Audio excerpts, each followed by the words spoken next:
Hello, everyone, and welcome to the Clockwork Cantina, episode 131. I am one of your hosts of this show, Josh902, and this is the other host of this show. And I'm DT3. Hello, everyone. How are we doing today? Hey guys, how you doing out there? We didn't have a show last week. That's on account of me. I was sick. So we didn't have a show. I spent a lot of time sleeping and recovering, getting and trying to feel better. So that's why we didn't have a show last week. I just figured we'll get that out of the way right off the gate and be like, that's what happened. So that's what happened. Um, so we have some stuff to catch up on this week that we missed last Yep, week we and got stuff like that as well. So 2 weeks worth of news, so it's gonna be a lot. Well, I mean, we'll see how quick we go through it. Sometimes we say it's a lot and we go through it pretty fast, but we'll see. We yeah, definitely have some things to talk about though, so it'll be fun. we do. There's a lot of videos, trailers, movie trailers, TV trailers to look at, game trailers too, probably. When we get to the news, we'll be looking at that stuff. But the thing we usually do when we start up a show is what we've been up to. So DT3, what have you been up to the past couple weeks, my friend? So, uh, been playing. So for the Fortnite season, the current one is about to end this weekend, on Saturday. So I've been trying to hurry get through all the remaining stuff for that. I'm excited for the next season, which starts on the 18th. It's called Paradise. We don't really know how much about it right now, but going from vibing to paradise, we'll see how that's all. We'll see what's up with that. But I watched the movie Nope. Um, it was quite interesting. It wasn't quite what I expected, but I thought it was still pretty good. Probably I would say maybe the best Jordan Peele movie that he's done. Mm-hmm. He's done that one, Get Out, and Us. I haven't seen Us. I've seen Get Out like once, and then now I've seen Nope. So I would put Nope up there. Probably as the best one. I started Elden Ring on stream. We'll be playing more of that tomorrow, but I started that up, and that's been fun. As you guys know, I'm not a big Souls like game kind of person. So I was kind of like I wasn't really interested in this game at first, but as it came out and I saw some people playing it and I saw that you can make a samurai class and all that, I got a little bit more interested and intrigued. And yeah,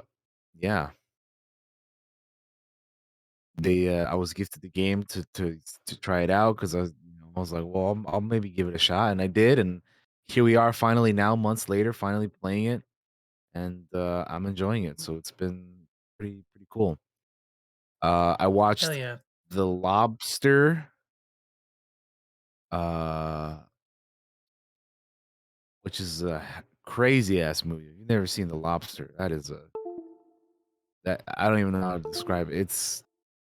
It's like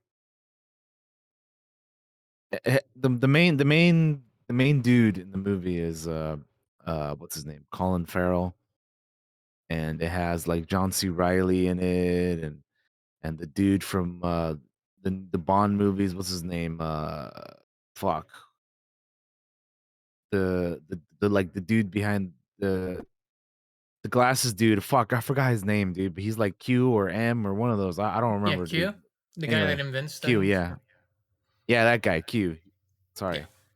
Uh, he's in it, and a few other people are in it. Like Rachel Weisz is in it, and anyway, it's a kooky ass movie, but it was good. Obviously, been watching She Hulk. We'll be doing an episode on that in the near future when that's over. Keeping up with the Rings of Power as well. Watch the first 3 episodes. We'll be doing an episode on that. Harley Quinn. Uh, been some really crazy episodes. Past few ones. Um, just insane. Like Bruce with his parents and Harley and Ivy and fucking King Shark. And if you guys have seen it, it's pretty nuts. Um, keep House of the Dragon, keeping up with that show as well. Been doing that. Uh, The Marvelous Mrs. Maisel. It's a show I like. You guys know that I like that one. I was behind a season, the one that came out earlier this year. I finally caught up and watched it all. So I'm fully caught up on that now. So it was another good season, in my opinion. Uh, we started up playing Conan Exiles. There's a server up for that, so been a group of us that have been playing that. I haven't really had a chance to play it too much the past few days, but I have hopped on for a little bit here and there. But I do want to play more of that and keep leveling up and all that good stuff. But yeah, that game's it's cool. Well, when we get to playing those survival games, those are always fun. Just playing it with friends. Watched the animated movie Wolf Walkers, which was pretty damn cool, man. I really like the animation style of it, like very like hand drawn kind of deal. That was really good. Strong recommend that movie. Strongly recommend that one if you haven't seen it. Wolf Walkers, check it out. It's a really cool animated one. And then of course I watched Cobra Kai, which we'll talk about next half of the show. And it was my birthday this weekend. Um Hell yeah. so one of the gifts was finally getting my audio upgraded. So as you guys can see the new mic here, I got a new audio setup. That's why I probably sound crispier than before. But yeah, man, I got a mini Go XLR to go along with all of the things, and now this sound is on point. I love it. It's great. Can't thank everybody enough who contributed to getting me the Go XLR. Now I already had the mic and a few other things ready to go, but now you're putting everything together, getting it all set up. Now we got that crispiness, super crispy audio. So I'm glad to finally go from USB to XLR. It's so much better. Um, but Makes yeah, me that's kind wanna of pretty makes me much wanna upgrade my setup and listen to your new quality and stuff. But like, man, a good yeah, audio, it's guys, out there, it's not cheap. It's expensive. no, that's why it's been taking me forever to get everything going, man. But we finally got it thanks to the help of, a lot of generous people. But we got it finally. I'm very happy with it. I'm glad. It was actually surprisingly not that difficult to set up. It's pretty straightforward, like connecting everything together, putting it together. In terms of like getting the settings right, like Jake helped me out with that as well. So it was like the the the like setup time in terms of the software stuff was cut by so much time. Like I could have spent so long trying to figure everything out, but yeah, he helped me out with that. And yeah, dude, honestly, if you can at some point do it, Josh, strongly recommend it. It is I very, love to. very nice having this type, having XLR. But anyway, that's pretty much what I've been up to. Um, but yeah, your turn, my friend. All right. Sorry, I had somebody knocking at my door there for a minute. It is nice to have a mixer and being able to control your audio through like maybe I want to mute game sound. Maybe I want to mute, my voice chat for a minute, and just that. Maybe I want to listen to music, but the stream can't listen to the music because of copyright or whatever. So having like your own whole professional setup is like the best thing ever. That's why I like the Wave 3 for the most part because I get a virtual one, but man, it would be nice to have like the actual physical one. But yeah, here's the things I've been up to in addition to, kind of being kind of sick last week. I watched some movies. I was in like a weird mood. I was watching like some romantic comedies, dramedies type dealio. So we watched Larry Crown. I had never seen Larry Crown, which has Tom Hanks in it. It's from fucking 2011. About like a dude that works in like a big box retail store that is obviously meant to be Kmart and ends up losing his job. So he ends up going back to college, which is kind of interesting. And it has Tom Hanks is in it, Julia Roberts in it, Bryan Cranston's in it, which is it's so Hmm. funny to. And it was one of those movies like I kept watching it and I was like, wait a minute, I know, I know you. from other things. Rami Malek's in it. Rami fucking Malek Wow. is in this movie, and I was in it. I'd never seen it, and this is like, if I had watched this movie years ago, it would have been the first thing I'd ever seen him in. But he's in it, and he plays like a stoner bro, kind of a little bit in it. But the movie is, I think it's worth a watch. It's a decent movie. It's not hilarious, or I mean, it's not like crazy good or anything like that. But I think it's worth a watch, especially if you're a Tom Hanks fan like me. Love Tom Hanks. Watch most of the movies that he's in. I still haven't watched Elvis yet, but it's on my list.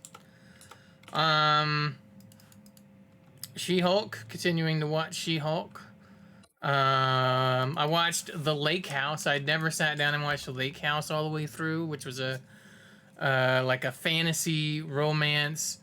Have you ever seen The Lake House, DT? It's got Keanu in I it. don't. I don't believe I have actually. So it has Keanu Reeves and Sandra Bullock in it. And the elevator pitch is that they both live in this house, but they're at different points of time, and their Hmm. mailbox is like a time travel device. Like they can send things through the mailbox. It's interesting. Hmm. And I don't feel like that's a spoiler. The whole movie is built around that premise, so it is like, yeah, this is kind of how it works at the start of this movie. It's a very interesting movie. It's and it's so weird to see Keanu in it. Like, I'm so used to seeing him as John Wick and murdering a bunch of dudes on screen nowadays. To see him in a romantic fantasy movie is kind of interesting. Um, Conan Exiles. We've been playing a lot of Conan Exiles the past couple weeks. We played it so much that I played it, and I've played it to the point where it's like I'm kind of winding down from playing it a little bit. Although I do need to play it some more. Um, Rings of Power. Literally at 1 p.m. I watched the newest episode, so it's very fresh in my mind, and it's gonna be interesting when we talk about it on the show. In the future. Yeah. Yeah. Well, yeah, for sure. House of the Dragon, been watching that still. I'm caught up. I watched. I wasn't in voice last night, and there's usually a group watch that happens, but I missed that. But I ended up watching the newest episode on my own this morning, because I woke up at like, I don't know, 3 a.m., 4 a.m. My sleep schedule is a little jacked up right now. If you guys don't know, I've been awake a long time at this point. So I ended up watching that. The Marvelous Mrs. Maisel. I have started that show. I've watched episodes 1, 2, 3, and 4 of season 1. DT has recommended it to me in the past, and I know he's watching the current season. Yeah, I already watched it all. It's one of those shows that I always like. It's like different, right? Because a lot of the stuff, like, oh, Game of Thrones, fucking, House of the Dragon, and Star Wars, and this and that, and Marvel, and it's all that is like, is that, but this is like just, comedy Yeah, show set in the 1950s and whatnot, and it's just, it's different. And I really like it, man. It's fun. it's making me laugh, and that's what's getting me about it. It's like in all this, right now we're watching a lot of things that are very serious, right? We're watching Lord of the Rings, watching House of the Dragon. Those aren't really like funny shows, right? Like, it's not things that make me laugh. So it's very serious and at times dark things. So Marvelous Miss Maisel making me laugh is nice. I told DT this. I download the episodes on my tablet because Prime Video lets you do that, and I go out to the workshop, which currently does not have internet, and I will fix that at some point. And while I'm working on like a set of dice or something, I have my earbuds in, and I'm watching the episode of Miss Maisel as I work. So it's like killing two birds with one stone. Um, I tried to do it with the newest episode of Lord of the Rings, right? The other day I went out and I was like, I got 2 episodes of Mrs. Maisel and I got Lord of the Rings. So I'll watch Lord of the Rings and I'll watch Mrs. Maisel. I turned on Lord of the Rings, And I immediately realized if I'm going to watch the show, I have to pay close attention to it. So I Mhm. can't work at the same time as I do it. But Mrs. Maisel, I pay attention to it, but the dialogue is so like there's always something happening. Somebody's always talking that it's like it's easier to follow, even though I'm Yeah, still yeah, I working. get that. So it's a nice that I'm working show, and that is not like I'm ignoring it. No, I'm not ignoring it. I'm enjoying the show quite a bit. But it's just easier to follow while I'm out working at the workshop. So I played a little bit of Chernobylite, which is kind of like a stalker esque Chernobyl supernatural at times, a little bit of a horror game, kind of. I haven't played a whole lot of it. I only played a little bit of it. Um, so yeah, and then Cobra Kai, which we've watched and we were talking about in the second half of the show. So that's kind of all I've been up to the past weeks. Oh, the weight update. I need to update the weight. I've been dieting and trying to do better here on the show. So the past couple weeks, guys, we've hit a bit of a snag with weight loss. I've kind of plateaued, which is normal, a normal thing that happens, and we talk about it on the show because it's a if you're out there trying to lose weight or something, trying to live a happier life, I want you to. Well, I want to document a little bit of it, when I succeed or when I have failures or stalls or holdups. So, Mhm. um, 2 weeks ago, I've been dieting for 6 weeks now. If you're wondering why I looked over there, I have a dry erase board that I write down, write down the week and the weight for that week. So I can look over there and be like, I'm on week 6 and how much weight I've lost by that week.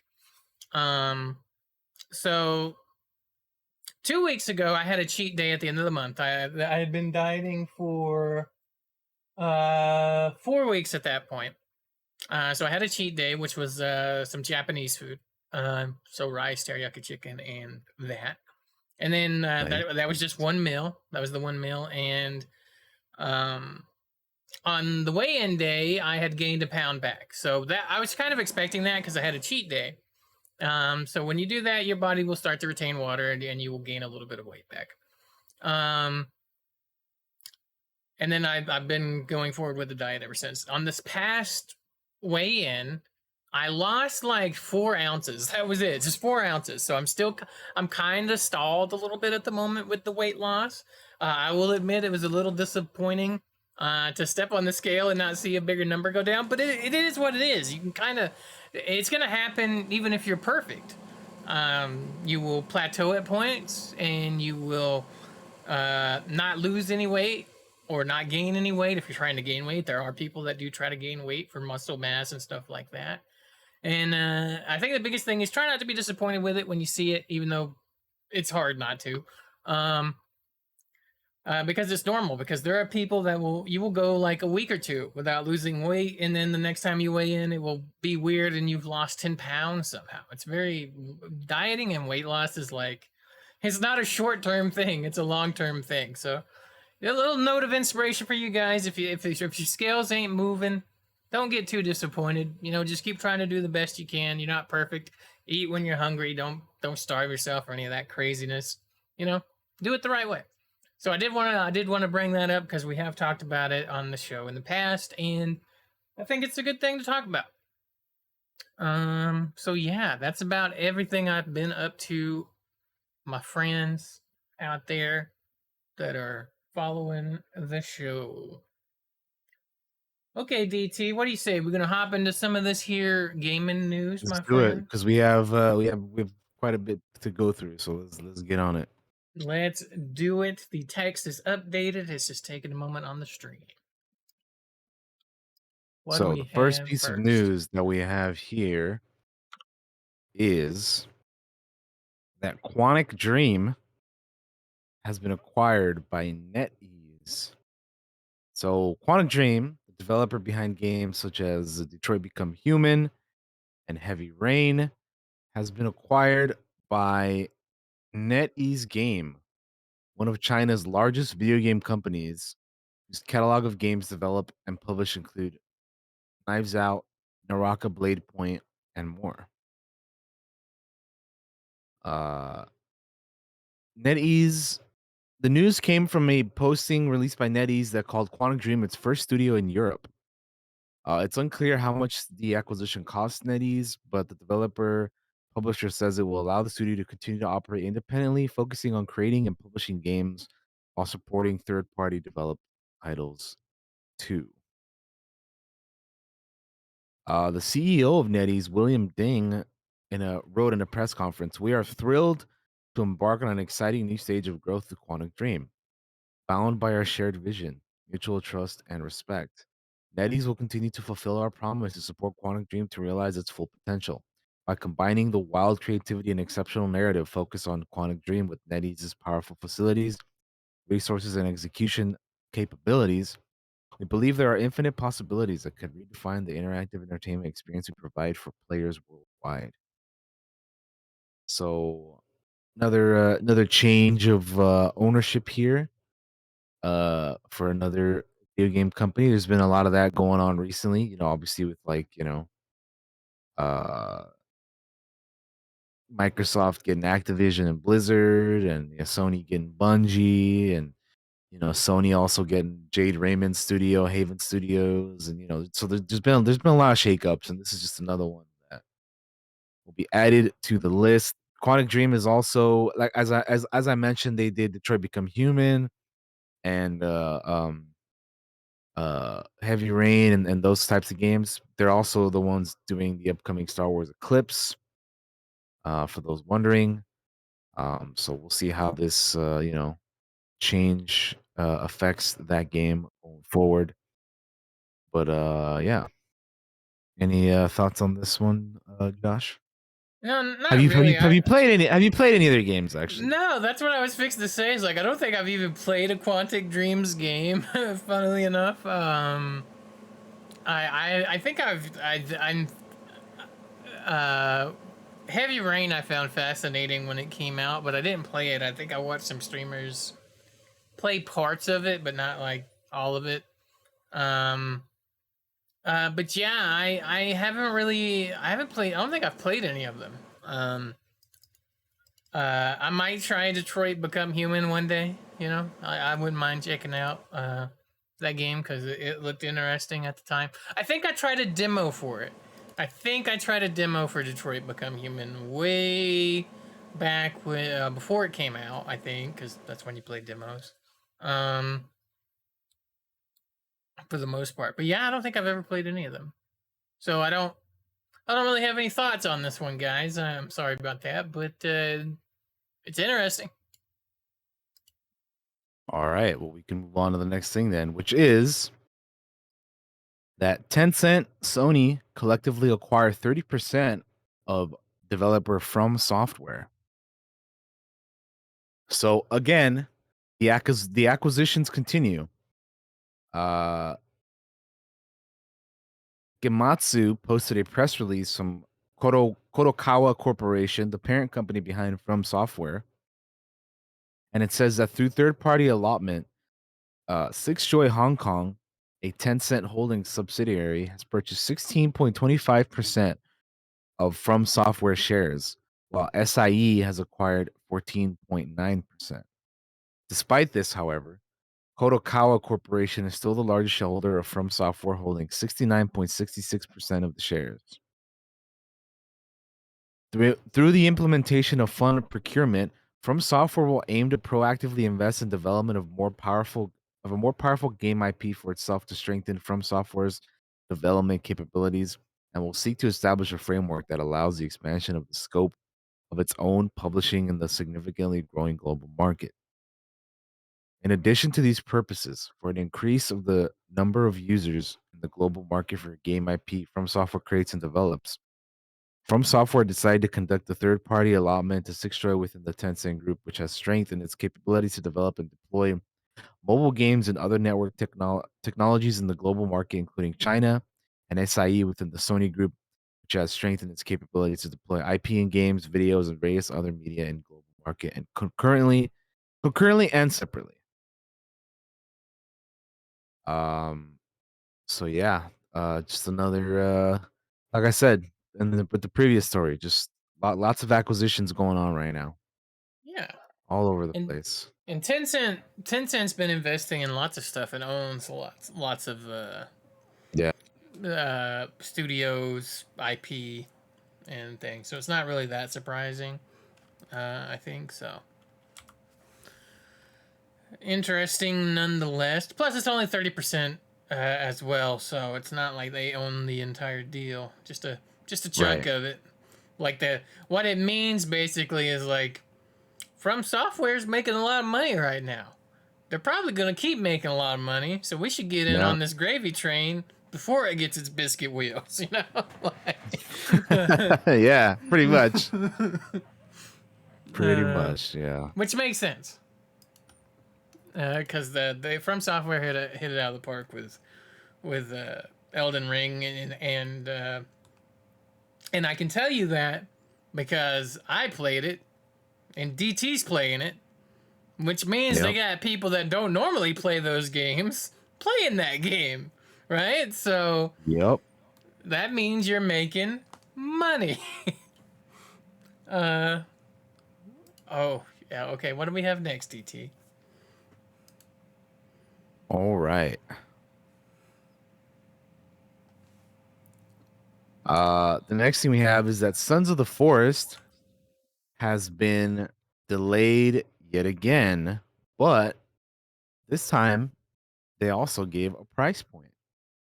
So End Night Games put up a tweet on Twitter on the 31st of August saying, "Hey everyone, due to the scope of our new game, Sons of the Forest, it has been hard to pinpoint an exact release date. And today we have to delay one last time. Giving us time to complete and polish, we feel it is needed. We will release February 23rd, 2023, priced at $29.99." And they also have a little 12-second video to go along with it. Honestly, in my opinion, uh, I don't remember how much the original The Forest game costs, but the fact that this is only $30 is kind of cool, I think. Yeah. Because Uh, it's not a full price game or anything. In terms of being delayed again, I mean, whatever, dude. It was supposed to be released earlier this year. It just kept getting delayed. It'll be ready when it's ready. I'd rather have a playable game than something that's not, you know? yeah, I'm gonna look up just right now out of curiosity how much the original Forest costs. Just for right now, I'm sure it's $20 right now on Steam, which is no sales, and it's probably had some price drops. But I remember the original Forest game, I believe, was an early access game, which meant that you could usually, I don't remember for sure because I didn't play the Forest till much later, um, which means you could usually get on that train, right, of getting those games for a little bit of a cheaper price. Um, Yeah. so the price here, I think, is reasonable, perfectly reasonable in the era that we're in, right? With the next gen shit, where they're fucking increasing the prices by a $10, going up to be like, you got to pay $69.99. You want to play this? Fuck you, man. I'll play the Sons of the Forest for $30. All right, and I'll get a ton more enjoyment out of that. You know how many times, guys, out there that we played the original Forest? I think we beat that game like 3, 4 fucking times. We played it a lot. Um, Yeah, I beat it. I beat it at least twice for both endings. So yeah, we definitely we've played, and we played it more than that too, though. Like for sure. we've gotten our money's worth out of the OG Forest, and I am sure that if the Sons of the Forest is anything like the first one, we are gonna get more than our money's worth out of it, right? Like I put $2 an hour, what is it, $2 an hour or something like that for gameplay. So that means for every hour, I'm investing $2. So if I get 30 hours out of it, hey, I've made $60 worth it, right? So if I play this for 15 hours, it makes that $30 worth it, easy. So and I'm definitely gonna be playing that. Like we're all gonna be playing that. We loved the Forest. We will be playing the Sons of the Forest. As for the delay, it is what it is, man. I want a good game, not a shit game, and shit. I'd be fine with it coming out of October of next year if they delayed it again. I don't care because I want a good game to play with my friends, not a steaming pile of trash, which is what we get when you rush a game and let it out before you should. All right, DT, what do we got next? All right. Next up, let's talk about Halo Infinite's campaign co-op, Forge beta, and more arriving in November. So Halo Infinite's long-awaited co-op campaign will finally arrive on November 8th as a part of the game's big winter update. 343 Industries released a video running down what it calls its biggest content update yet, uh, breaking down the Forge beta, new multiplayer maps, and more. So if you want to throw that video up, Josh, there's also a bit of a roadmap image below. If you scroll down a little bit, we can check that out as well. But yeah, like I said, they do have a video. If you want to throw that up. Yeah, let's check this video out. Let me get over here. And okay. This video is 31 minutes long, so we're obviously not going to watch the So entire thing. yeah, we're not. I mean, you know what? Honestly, we could probably just look at the roadmap. I didn't realize this video was that long. Okay. Let's just look at the roadmap. All right, let me pull that up. All right, here we go, guys. Roadmap. We're up. What do we got? So November 8th through March 7th, we have the Forge beta, co-op or campaign network co-op and mission replay. Free 30-tier battle pass, new maps, attachment and Argyle. Um January event join point, new game mode covert 1 flag, December event winter contingency 2, quality of life improvements and match XP beta. So that's all coming on the Halo Infinite winter update from November 8th through March 7th. Then with the Halo Infinite Echoes Within Season 3 begin March 7th through the June 27th. It'll bring new maps for arena and big team battle. It'll bring a new weapon called the M392 Bandit, new equipment, shroud screen, new 100 tier battle pass, custom game browser, new narrative event, in-game reporting, Forge beta updates, new game modes, VIP and escalation, quality of life improvements, and a new fracture event. So there's your roadmap for fall and winter. Uh, as of September 1st, subject to change, but that's what it's looking like for now. Um, honestly, I may have to go back and try the game out for again because I mean, to be honest, I haven't played it in a long time. I know a lot of us used to play it a lot when it first came out, but I just haven't like dedicated any time to it really because I mean, for a while that Mm-hmm. was like the shooter that we played, like I said when it first came out. Yeah. But then like we kind of just, you know, We have an extra fell off thing of it. to add on to here, by the way. Um, with the Halo Infinite stuff, as well as like I was gonna say, I'm not gonna lie, I uninstalled this the other day because it's gigantic and was taking up so much space on my hard drive. But the follow up here is like I just looked over at the news and realized this is that we have a tweet here from the head of 343 Industries. They are leaving the company. I find this kind of interesting, DT. I will send you a copy of the tweet. I heard about that as well.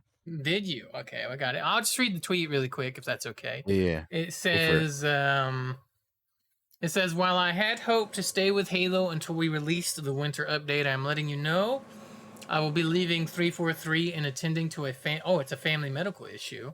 I'm incredibly proud of the work everyone at 343 Industries has done with Halo Infinite, the Master Chief Collection, the Halo television series, and so much more. It's been an honor to serve alongside the team for the last 15 years and to be part of a universe that I love. Um, Saying thank you to everyone in the Halo community for your support. Halo's future is bright. I cannot wait for all of you to experience what we have in store and to cheer alongside you as a fan of the Halo World Championship in October. Then it comes from Bonnie Ross, the head of 343 Industries. I did not realize that is what the unfortunate incident is a family medical thing. So that sucks. But yeah, um, some interesting Halo news there for you guys out there that are fans. I know a lot of people are excited for the Forge, um, which is like their map making. making Yeah. stuff. So that'll be interesting. I'm curious to see what people will come up with that as well. I would have left it installed on the PC if we haven't played it in so long that I just went ahead and got rid of it. But if we ever all start playing again, I'll have to download it again because I love playing games with my homies, and Yeah, we're that's playing a that's why lot I of didn't. Halo. That's why I haven't uninstalled them. Like, I don't know, man. I don't know when we'll go back to it, but I don't want to have to reinstall that big ass game. Yep, Um, yep. but anyway, that's a little bit of Halo Infinite news. We can move on now. We have some more Hogwarts Legacy stuff to talk about here. There's a trailer Okay. that showcases some of the house common rooms and Easter eggs and a few other things. But yeah, let's check it out. There's a little featurette, little 4-minute long featurette. I have it open. All right. So you just let me know when you want to go. 3, 2, 1, play. Hogwarts Legacy is an upcoming open-world action role-playing game set in the 1800s Wizarding world. It's filled with immersive magic that puts players at the center of their own adventure while attending Hogwarts School of Witchcraft and Wizardry. Players will live the unwritten and embark on a dangerous journey to uncover a hidden truth of the Wizarding world. Throughout their adventure, they will grow their characters' abilities by mastering powerful spells, brewing potions, and harvesting magical plants as they face off against deadly enemies. Players will also encounter quests and scenarios that will pose difficult choices and determine what they stand for. What would Back to Hogwarts be without the iconic castle itself? The version of Hogwarts Castle in Hogwarts Legacy is enormous. Labyrinthine hallways filled with magic, life, and secrets.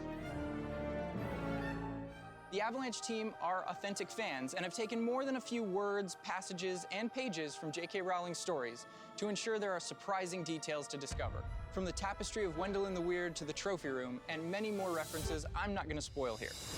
When playing, I frequently find myself wonderfully lost, aimlessly wandering the halls of Hogwarts and curious what I'll discover next. To celebrate Back to Hogwarts, we've brought a fresh look at a few iconic locations here, within the castle. They're gonna be showing up all the house rooms and all that for each hidden behind the slithering arch of a stone serpent. each of the 4, Slytherin, A dark yet Ravenclaw, warm dungeon Gryffindor, located deep within Hogwarts. Hufflepuff. The Slytherin common room windows look out onto the Black Lake's murky depths. Just don't tap the glass. Next, we'll head to the portrait of the Fat Lady, behind which sits the common room of House Gryffindor. Set in one of the tallest towers of Hogwarts, we wanted to keep the lavish Gryffindor common room iconic to what fans are familiar with, but with specific features like the entrance tunnel described in the books. Those of clever mind can ascend one of Hogwarts' other tallest towers, speaking the answer to a riddle, and enter the Ravenclaw common room. Ravenclaw's love of knowledge and creativity, music, and the arts is reflected throughout the brightly lit space, adorned with carved wood and stone. And last, but certainly not least, we'll go down past the kitchens to the not often seen Hufflepuff common room. Perhaps the coziest of the common rooms, the skylight allows natural sunlight to filter down into the Hufflepuff's burrow-like space to maintain a balance of bright earthiness.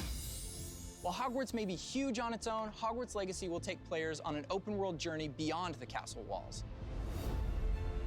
But that doesn't mean there aren't more references and familiar places to discover.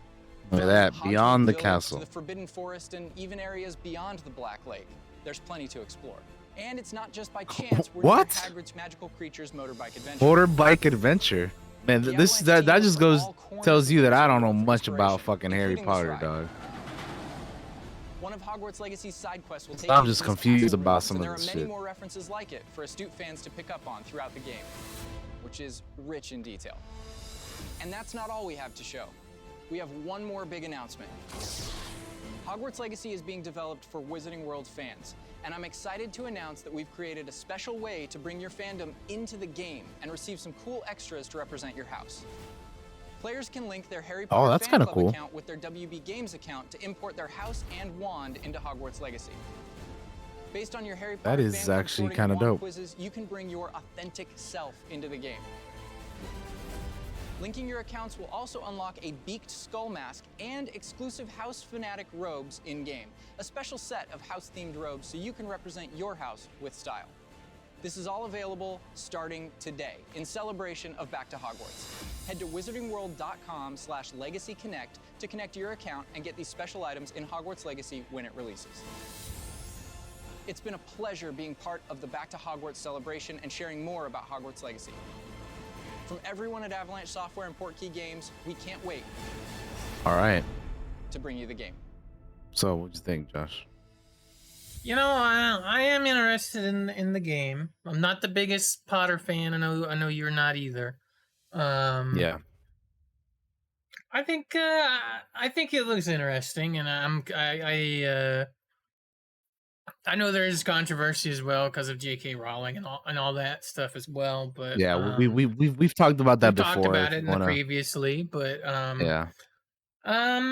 I don't know. I definitely want to check it out. I think, but I'm curious to what we'll see as we get closer. It's cool that you can choose your own house and that you're going to be exploring that with your own eyes through the game. So I tend to play RPGs anyway. I'm a big fan of RPGs and making choices and stuff in that. So yeah, we'll just have to wait and see as it comes along. How about you? What do you think of it?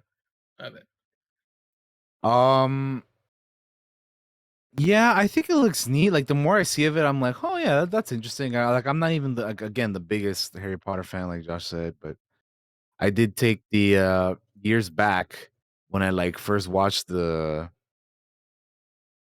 movies for the first time, like several years back. I did take that quiz they that sorts you in the house or whatever, and I'm Ravenclaw, so there you go, man. But yeah, I mean, in terms of the game itself, I think it does. I think it's neat. I remember at first before we saw like the rest of the world, I thought the entire game was going to take place in the castle, but they're like, no, man, you can actually go outside of it and all that. So I think that's pretty dope. Yeah. So I mean, honestly, I think the game looks pretty fun. Uh, like I would be willing to give it a shot. It's unfortunate that, J.K. Rowling stuff, you know, Hmm. is a thing because, she's kind of a terrible person, but, Yeah. um, aside from all that, I will say the game looks cool.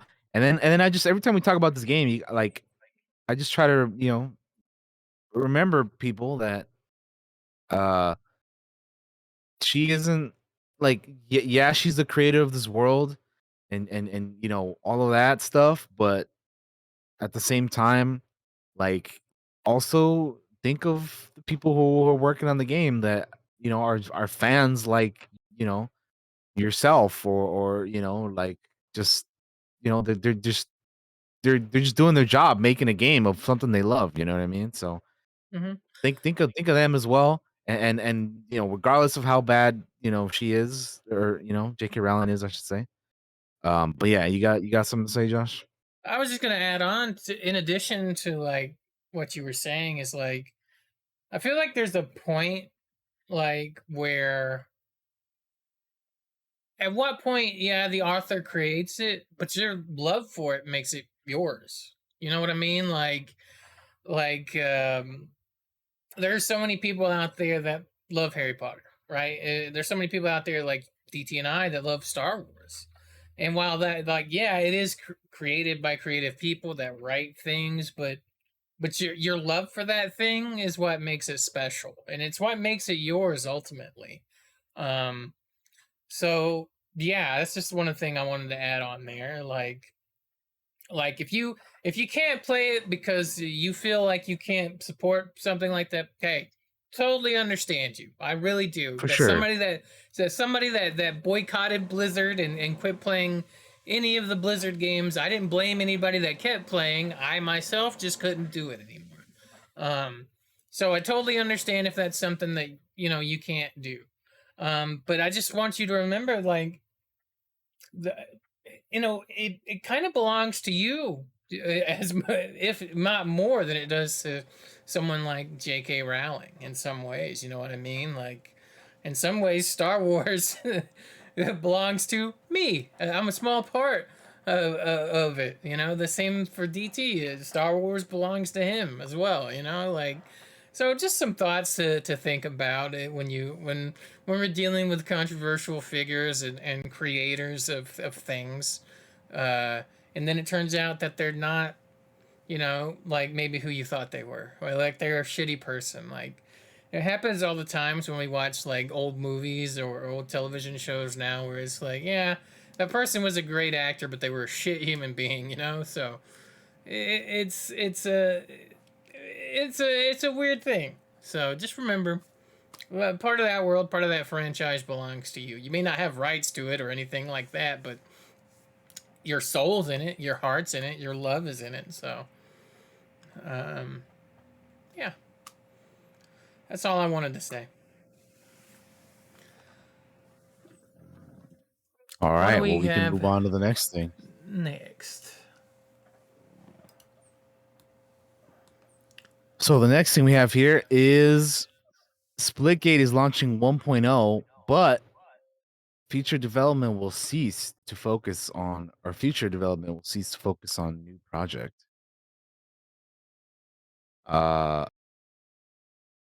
so developer 1047 Games announced that it's finally bringing the game out of its lengthy beta and launching 1.0 next month.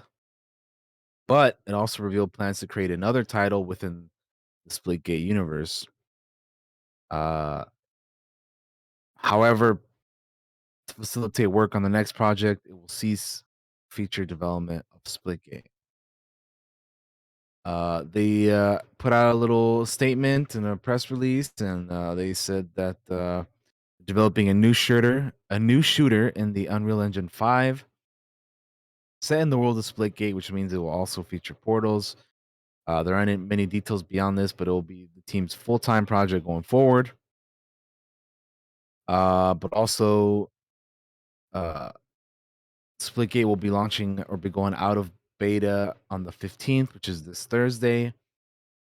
Uh, so there's a full little statement there, and it reads, to our Splitgate fans, we cannot be here without your support. We pride ourselves on trying to be as a community focused as possible. We strive to improve our game and to build a better future for Splitgate because of the enthusiasm of our fans. Thank you. Splitgate achieved a level of success that we could not have anticipated and that a few indie games are fortunate to reach. That initial success brought an opportunity to turn what turned as a college dorm dream project into a AAA game that could stand toe to toe with shooters from the biggest publishers in the industry. This also meant that uh, that as we brought on top tier talent from across the industry, we spent a lot of our time trying to rework old content and systems that were originally built by a handful of people. We are, in a way, bailing water while also trying to keep everyone who bought a ticket to board our ship happy, while also trying to turn our boat into a rocket ship. After careful consideration and much deliberation, the 1047 Games team has determined that in order to build the game fans deserve, to build it in a way that isn't trying to retrofit and operate an existing product, we're ending the future development of Splitgate. We're not turning attention away from iterative, smaller updates and going all in to focus on new game and Splitgate universe, which will present revolutionary, not evolutionary changes to our game. It will be a shooter, it will have portals, it will be built in Unreal Engine 5, and it will be free. We understand that many of you will be disappointed and have a lot of questions. We want to be clear that Splitgate will remain online as your web items and progression. In fact, we'll roll out a new battle pass on September 15th. It'll be free to everyone as a thank you for playing Splitgate. Game will continue. So there'll be smaller updates and fixes to Splitgate, but the bulk of our focus will be an entirely new shooter that we can't wait to share with you. So that is a message from the 1047 Games team on Splitgate. Hmm. Did you played Splitgate, right? I I haven't did. played. I didn't play any of it. I did. It was basically like Halo with portals, and it was fun. It was fun for a while. Yeah, I did enjoy it. I haven't played it in a while, but yeah, it was cool. Yeah. So this sounds like they just have a small team, and and Splitgate has been a thing since like fucking, I don't know, 2019, probably before that. Their betas and or yeah, their PC beta launched in like 2019. So which means they were developing it for years before that, probably. Um, so they're probably ready to kind of like move on and do some other things once this is completely out. Don't blame them at all for that. Totally understand it. All right. Any thoughts on that, DT? Or are you ready to move on? No, I mean, it's. I mean, I think it's interesting. They're just like, all right, we did what we, you know, this game started off as a small little idea that we had, and it kind of was bigger than we thought. So it just is like, it just seems to me like, well, we we kind of started off with this game, and we're gonna like. It seems like maybe they wanted to continue like updating this game, but ultimately it was more of like a, you know what, let's just start from ground up again and just build Mm-hmm. on and create something that now that we have more resources and better Better tool set, talent I on imagine. board, Yeah, you know, that and then too. they're doing it on the Unreal Engine 5 and all that now. So they're, they're it feels like it makes sense, you know. Yeah. So yeah, I get it. I understand. Makes sense to me. But yeah, that's all I got to say on that. So we can move on to the next thing here, Alrighty.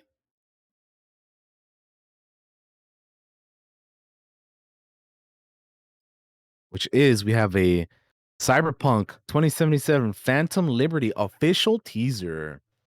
So, Teaser. Let's check her out. Cyberpunk 2077 uh revealed that they're going to be coming out with an spy thriller expansion for the game set in an all new district of Night City coming out next year. So let's check out this little teaser. It's very quick. It's only like a minute long, Mm-hmm. but let's to go when you're ready.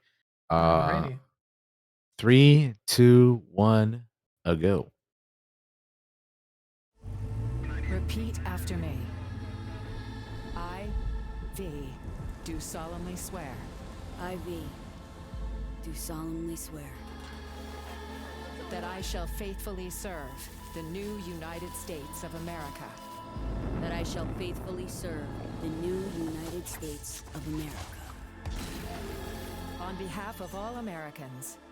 I thank you for your service. You know, taking that oath. Bad idea. Johnny, everything you say is a bad idea in Cyberpunk. So, as you guys can hear, they brought back Keanu for this. Johnny's back. Obviously takes place during the actual main story at some point and not after. If you've played the game, you know. Uh, so I'm very curious, like where exactly it's going to take place because it has to be somewhere in the middle of the main story. Mm-hmm. Just based off of that. So I'm curious. I love Cyberpunk, man. I really love the game. So I can't wait to go back and play this expansion next year.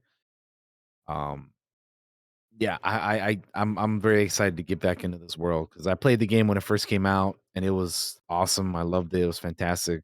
I really enjoyed the story and the characters and all that. And yeah, I'm excited for this. I'm looking forward to it. Yeah, it looks cool. I played Cyberpunk. I didn't complete it. I was waiting for patches and stuff, but I'll probably go back when this drops. I know they're gonna. I think they also said they're gonna redo the police system relatively soon or after this DLC. I can't remember exactly the timeline for it, but I remember reading that. Um, and yeah, I'll probably go back and I'll probably restart. Cyberpunk. Like I progressed pretty far in my last run. I wouldn't mind giving it another go. It'd be a lot of fun. So that's exciting for the Cyberpunk fans out there.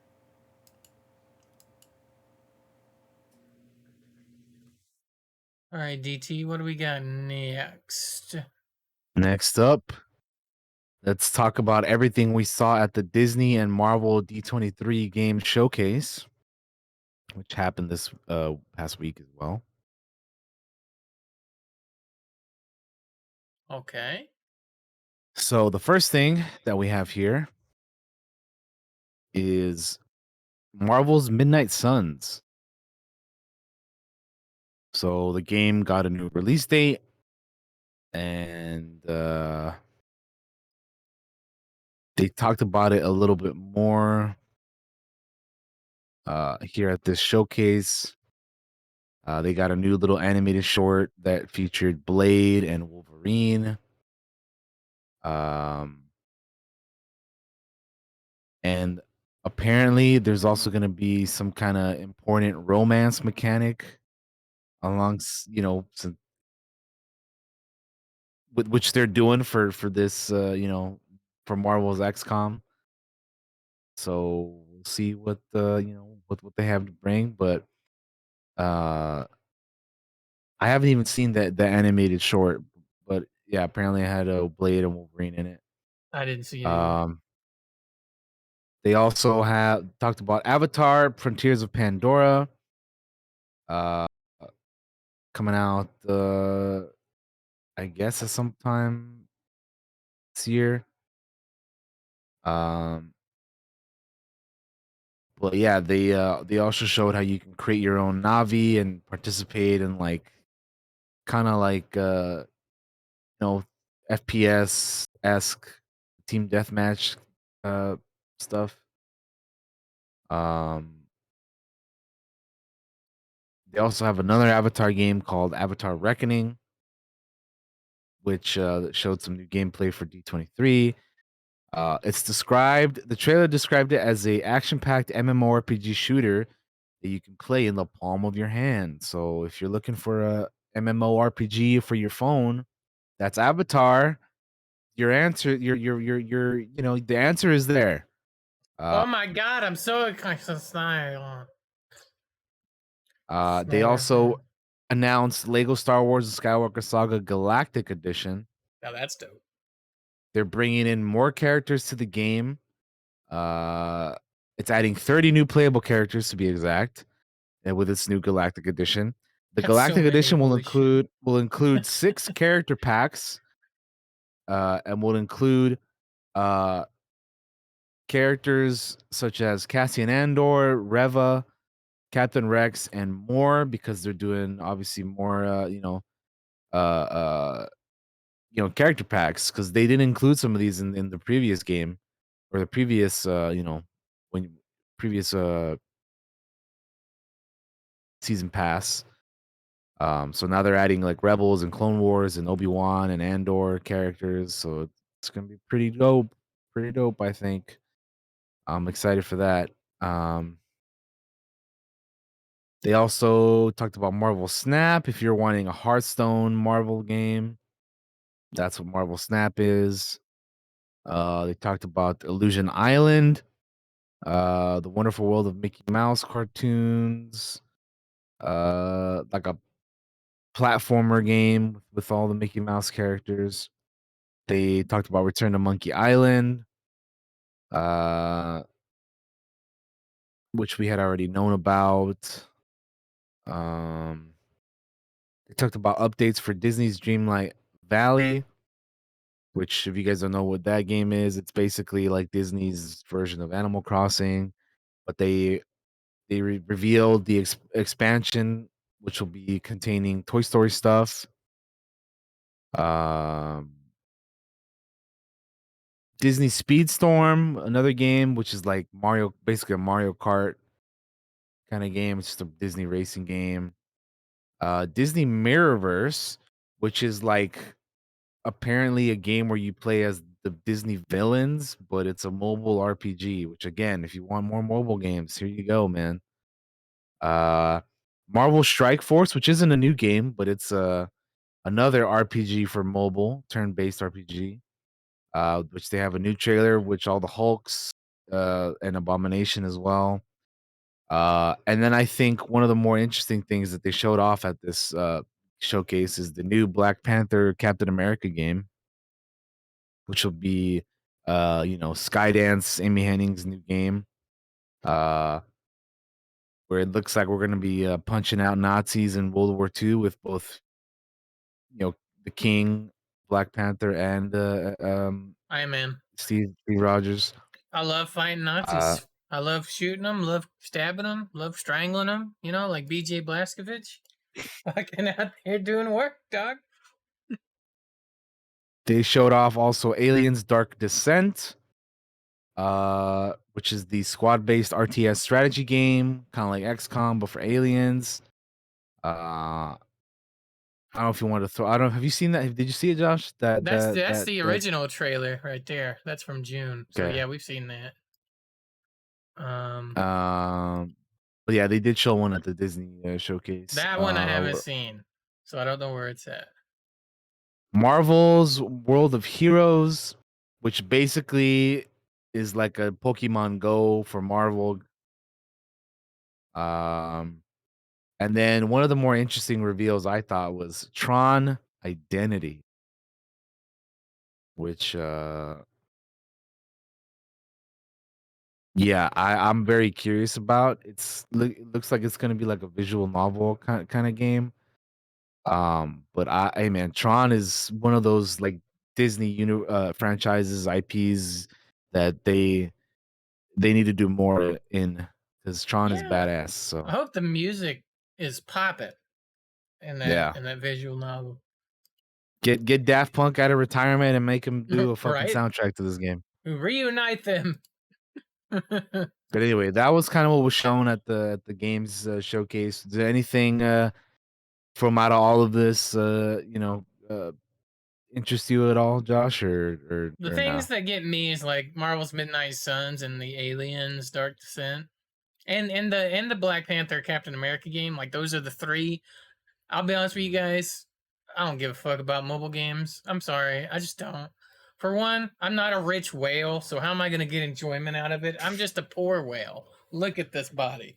Um, you know what I mean? Like those are the things that interest me, not mobile games.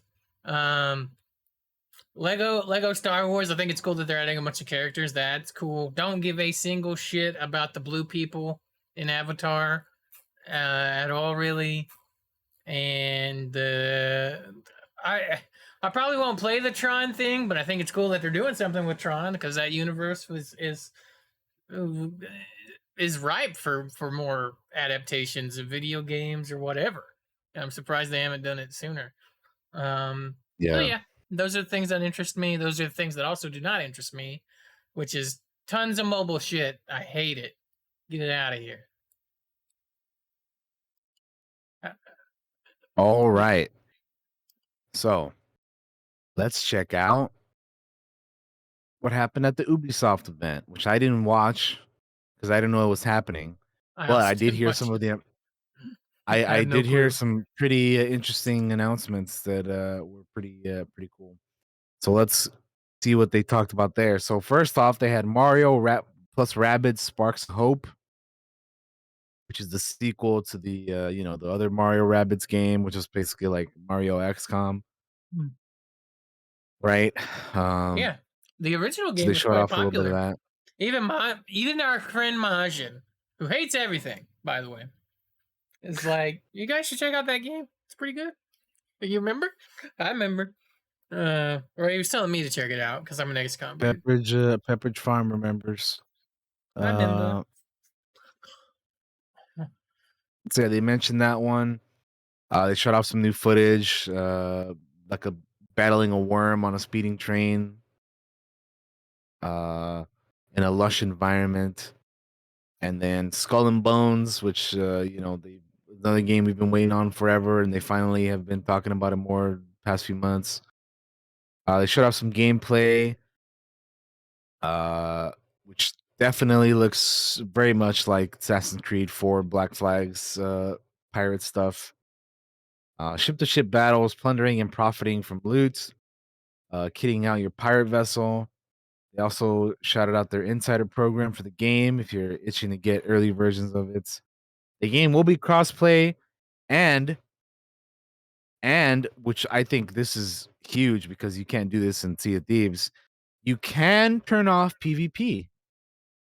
So no friendly fire or dealing with annoying ass randoms if you want to just chill out and have a chill pirate trip.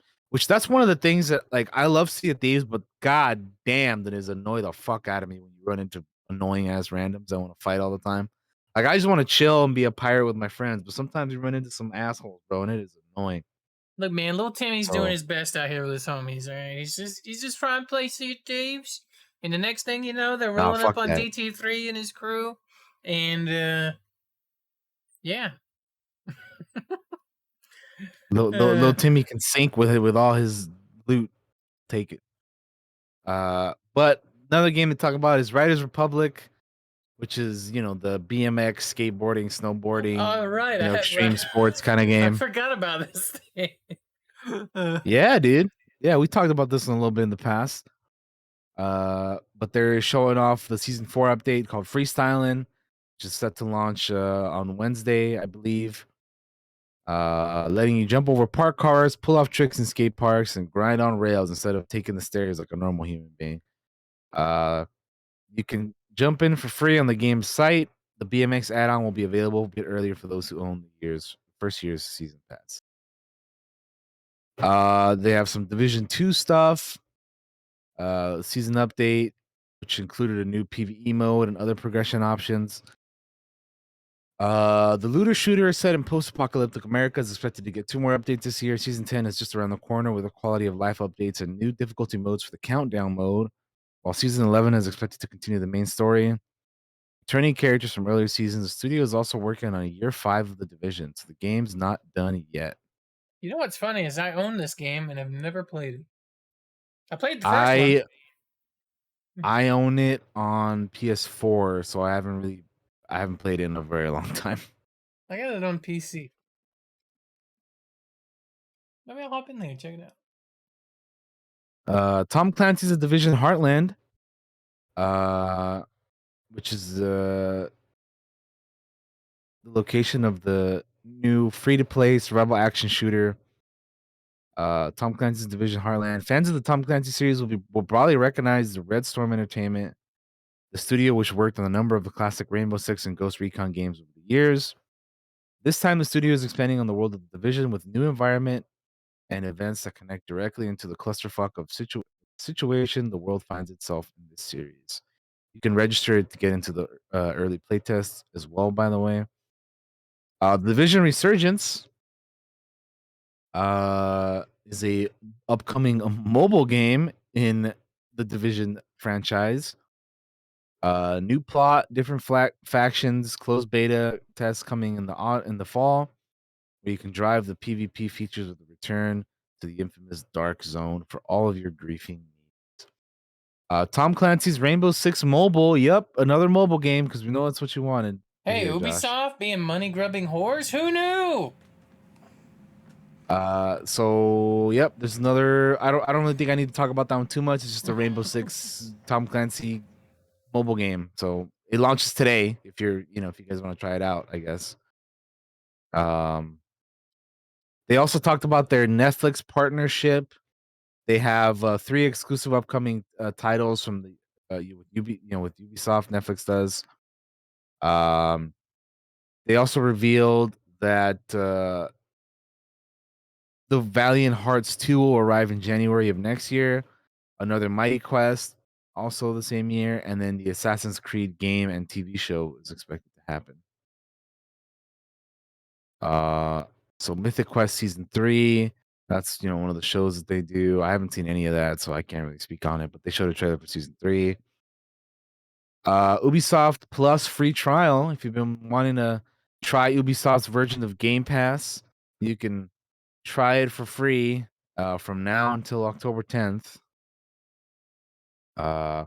Trackmania is a racer game set to hit consoles and streaming platforms early next year. It'll be available on a wide variety of platforms. It'll be free to play with no microtransactions. But there will be 2 premium tiers that however you can buy into. The game will see a seasonal update every 3 months with events that'll pit you against other racers online. You can also play solo if you want. What is it? Rocksmith Plus. Can I just Go stop for on the it. Trackmania for a Yeah, second? yeah, yeah, yeah. Go for it. Okay, they say no microtransactions, right? But then they're like, there's 2 premium tiers you can buy into. Isn't that a microtransaction, or am I confused? Is it? What is a premium tier mean? For this game, that is a good question. I would imagine Is it like an expansion? it's maybe like maybe they give you like more like tracks or something because it's a racing game. So maybe they give you like more tracks with the premium. That's actually a really good question because I don't know like what they give you with these premium tiers, right? I don't either. That's weird. I understand microtransaction is like skins, right? That's what I consider like a microtransaction. Something like a skin or something of that nature. But a premium tier sounds like a season pass. Actually, when I except that they have like we have 2 premium tiers. So that's like I feel like they're just taking a thing and renaming it to be like weird. Anyway, I was just like so confused by that. Anyway, we can move on. I don't know. Yeah. So I mean, I guess it's just like more. I don't know, more tracks and I don't know. Like you know how also how like games these days will have like a founders pack or whatever kind of Yeah, dealio. I imagine it's something like that too. I don't know, man. it's weird. Rocksmith Plus also got a quick trailer. Uh, if you're into learning guitar. They talked about Just Dance. They got a new game coming out this year because those come out like every year, right? The Just Dance ones. Yeah, they come out more than the Um, fucking sports games do. yeah. So the new trailer focused on their new UI, new characters, so more music, of course, and uh multiplayer dancer thing maybe they're doing now. But you can remotely play together with a private group of up to six with up to 6 people at once. DT, me and you gonna stream Just Dance. We'll be out there boogieing. You see my fat ass Fuck bouncing around no. on Twitch. I get all the subs. It's gonna be great. I'll put on a belly shirt, That'd be show off the my one gigantic ab right there. you guys want to see the loot scooting boogie? Then The go over loose to Josh's scooting Twitch channel. boogie. Yeah, straight up. Man, it's That'll funny. be a if I ever do like a charity, that'll be a charity goal. I'll fucking play Just Dance on stream and we'll fucking cut a There rug. you go. You heard it here first. You did. All right. Okay. So, uh, here's where we get into I think the more interesting stuff, in my opinion, which is the Assassin's Creed news. Yeah. Um, so there was rumors of the new Assassin's Creed game, called Assassin's Creed Mirage. They were confirmed. Uh, so this is the return of Basim from Assassin's Creed Valhalla, Mm-hmm. uh, which is the first game in the series. Uh, in 2 years, will take players to 9th century Baghdad, where you'll be spilling a lot of blood on a lot of sand. So yeah, the artwork for the game kind of leaked like a month ago, and they also casted Shore Aghdashloo, who obviously we know from Mass Effect, and apparently she was in The Expanse as well, which I haven't seen yet, but uh, you know, so yeah, we know she's got a great voice, so it'll be interesting to have her in this game, Iconic. and she will be, and her role in this will be a mentor for Basim. She's in random as fuck. But we were talking about it earlier. The lake house. She's in the lake Is she? house. Oh Yes. wow, I was shocked when I saw her and she talked. well that's cool. Yeah. Uh, they're also doing an Assassin's Creed documentary. Which, oh, by the way, they released like a cinematic. I haven't seen this yet, but they released a cinematic like trailer for Assassin's Creed Mirage. If I we haven't, wanna, I haven't seen it. Let me see if I can find it. I haven't seen it either. I will uh pull it up here and then here you go, Josh. Hook a brother up. Thank you, sir. Let me open this here for you guys. All right, let's watch this because I haven't seen it. Oh, let me I haven't either. Let's check it out. go back to the start, and we're up. We're ready. You may fire when ready.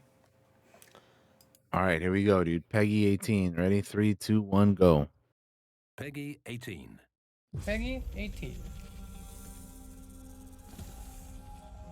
Oh, fuck snakes.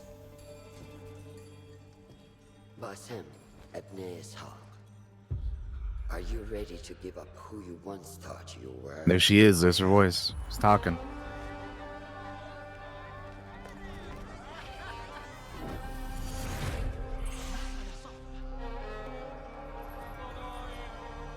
Ready to sacrifice everything you held close? I am.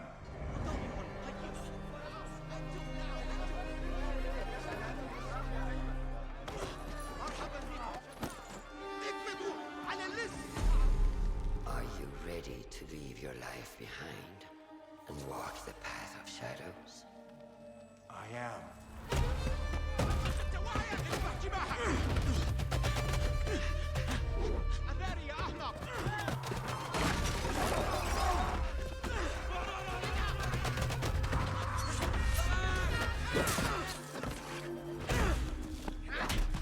Damn. Damn, At the gave him backhand. the backhand. Yeah. Oh shit. Then, out of the dark, you will come into the light.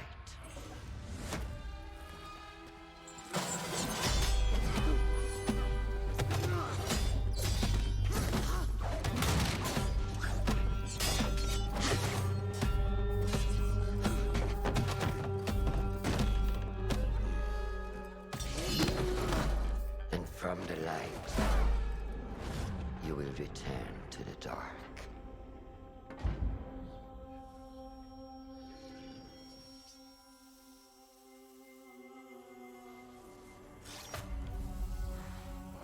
Never forget the tenets you have sworn to uphold.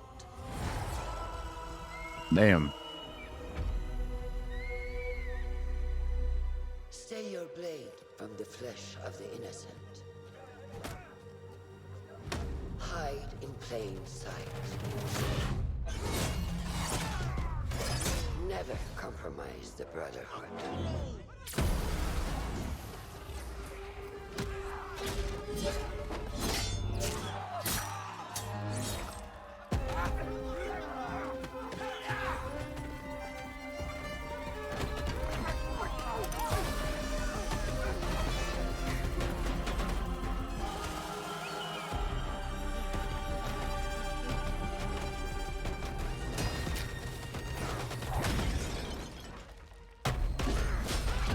Oh. From this Nice. day forward, you are a hidden one.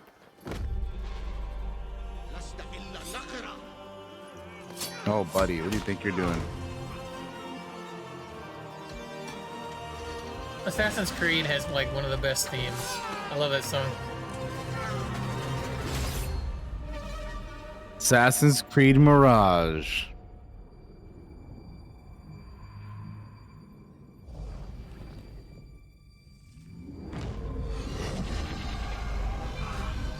Oh, damn.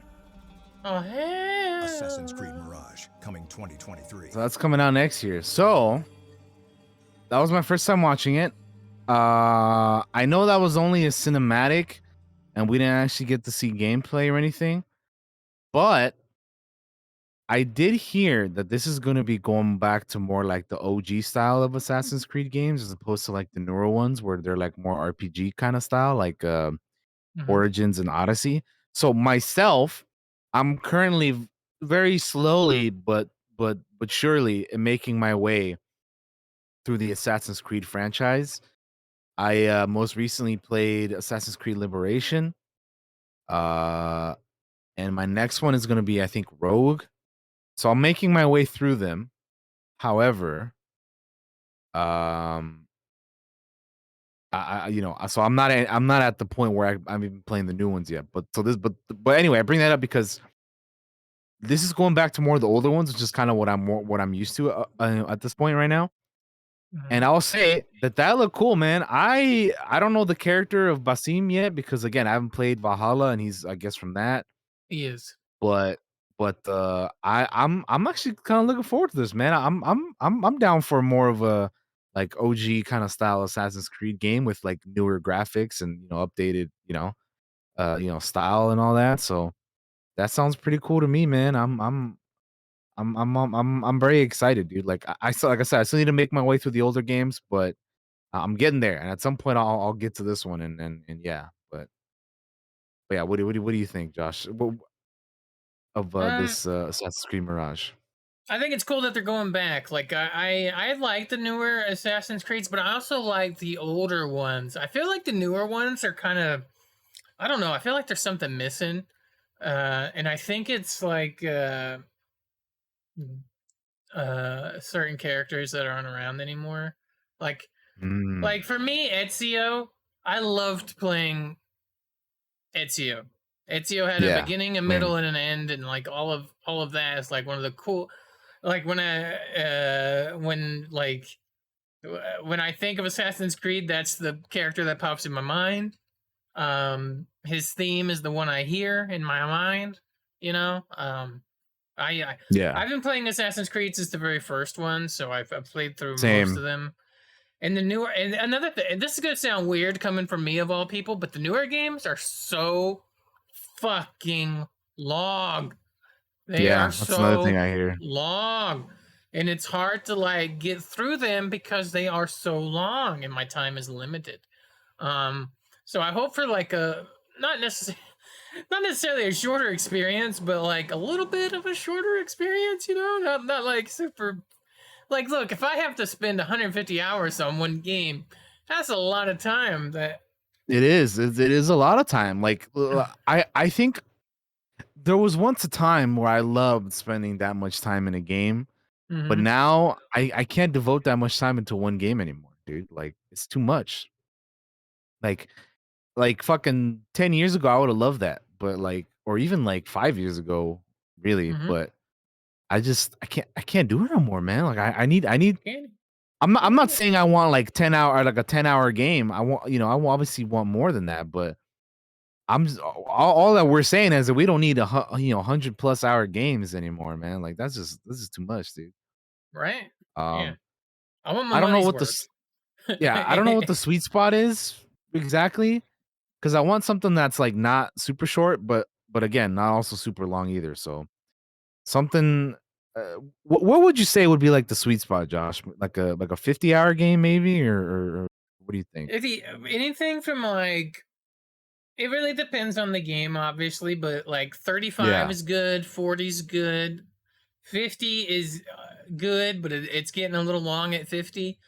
So Mhm. probably for me personally, around the 40 hour mark is usually good. It also depends, like, just on the game. Like, is Yeah. it keeping me interested for that long? Is it introducing new things, or is it the same thing over 40 hours? If it's hey, climb this tower for the 5,500,000th time, That's true. like Yeah, if the gameplay is repetitive, because that's one of my issues that I had with Mafia 3 is like the gameplay was so repetitive. It was the same shit over and over again. And like for the most part, I thought the game was fine apart from that. But I just got sick of doing the same shit over and over again. Like you got to keep it like interesting, but mm-hmm, anyway, no, I'm yeah. with you though. I'm with you on what you're saying. So that's kind of what I'm thinking around that time, around that Yeah. length. Okay. Yeah, that makes sense. I agree. I agree. All right, But yeah, overall, I am looking forward to Assassin's Creed Mirage. I'm trying to make my way through some of the other older ones, like I said, but we're not quite there yet. But what's your next slowly but one? surely. What's My your next next one that one on I'm the going to list? be playing is Rogue, Oh, interesting. which I believe Rogue is the one set in You play, I believe, Cormac. is which one is this one? This one is the one set in New York.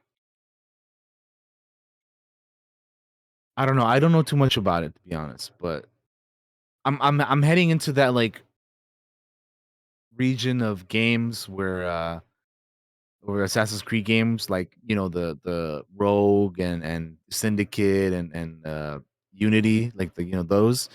I Mhm. never played those. Like I kind of like fell off of Assassin's Creed for a while, like during that time.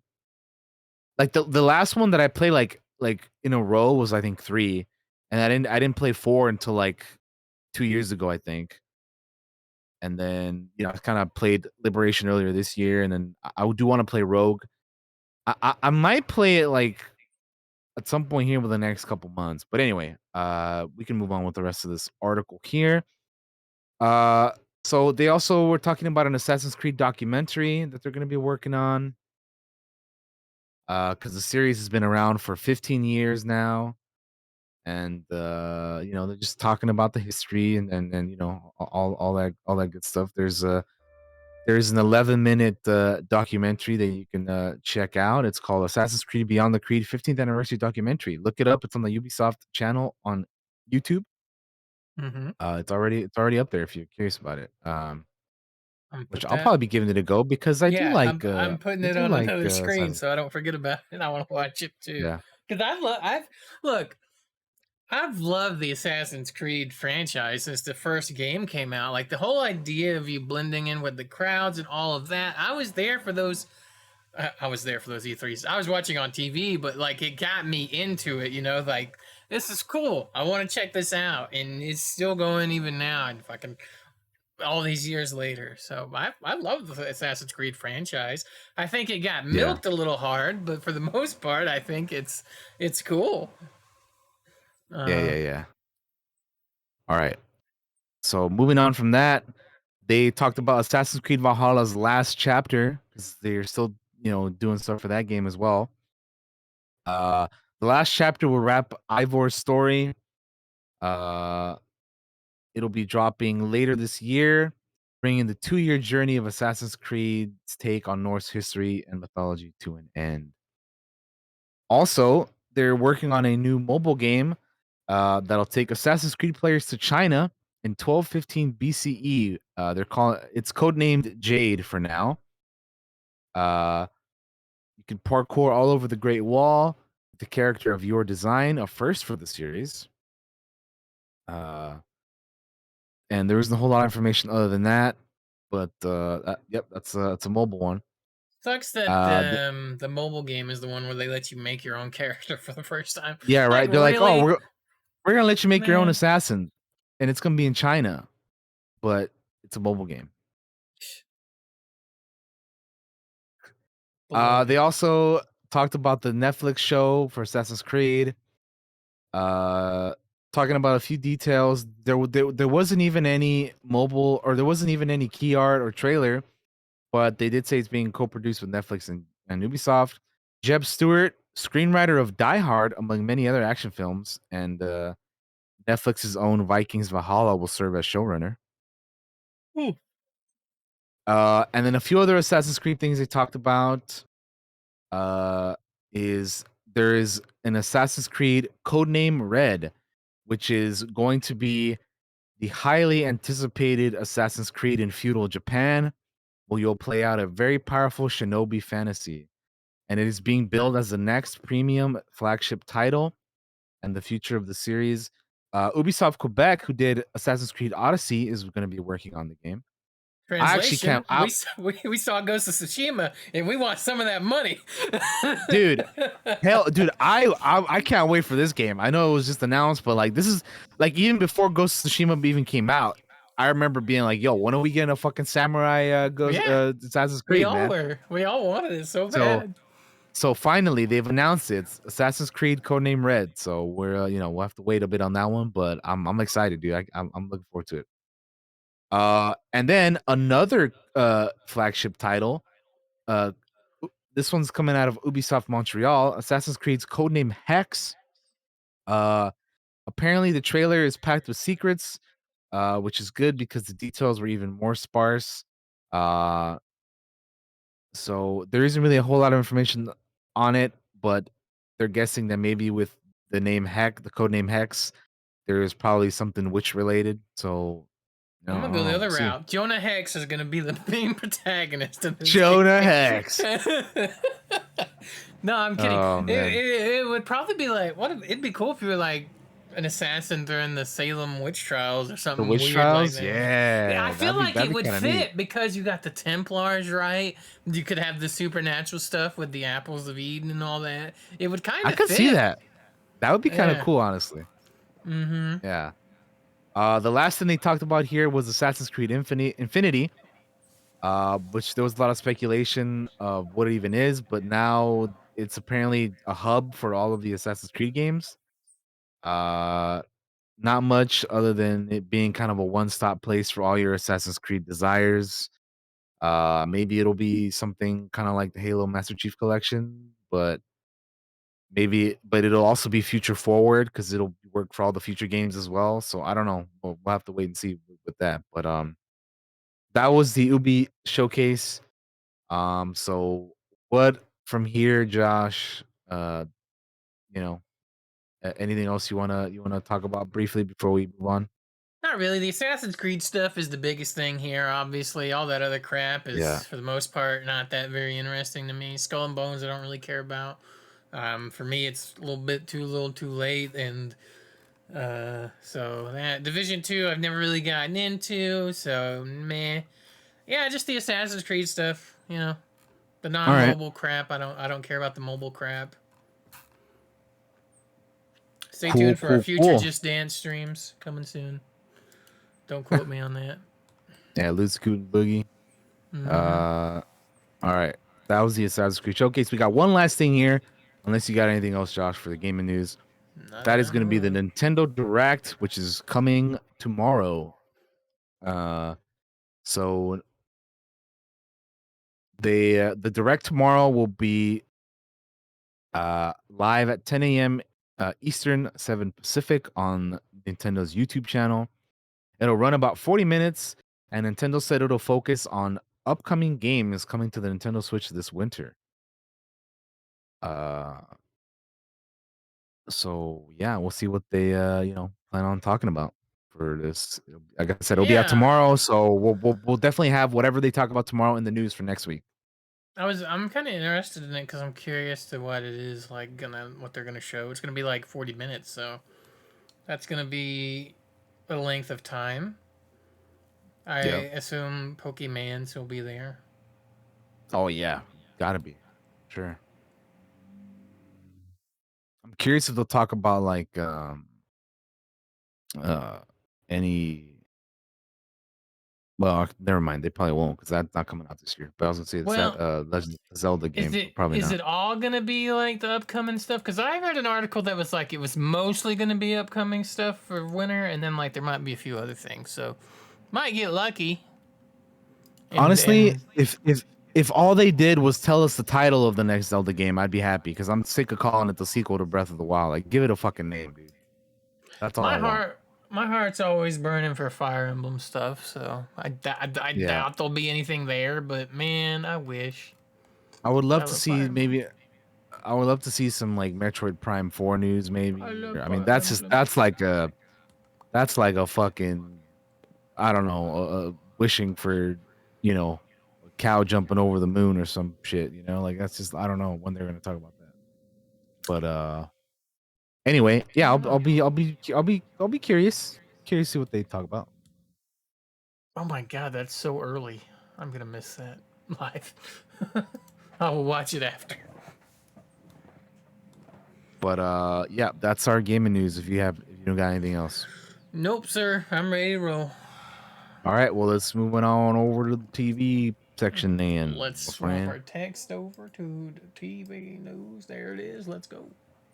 All right, so the first thing we got is a not safe for work trailer for the release of Cyberpunk Edge Runners, which by the way releases tomorrow. So get ready. It's a 2-minute trailer. Check it out. This came out obviously, would have watched it last week, but we didn't have a show last week. So put it in for today. Again, the show releases tomorrow. So Josh, if you're ready, 3, 2, 1, let it rip. I think there's some streamers today on Twitch that I've actually gotten access to stream the first 3 episodes. So You're right, because I saw a couple of dudes that we follow that were streaming it, like JP and Co. それって他人の夢じゃん。いいもの見せてあげる。3、2、1、いくよ。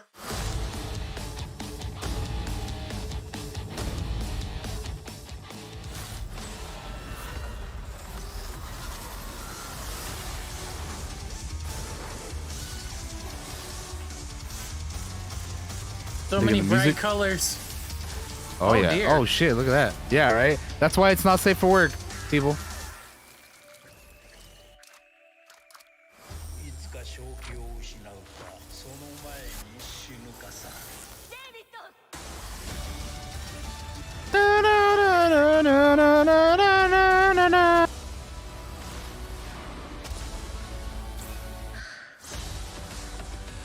Lots of blood. Lots of craziness. この世界で名を残す方法はどう生きるかじゃない。どう死ぬかよ。 Anime. Big ol' anime guns.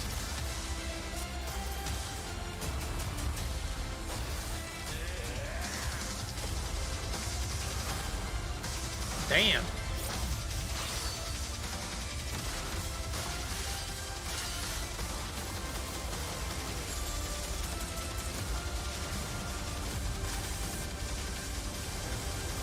Whoa there.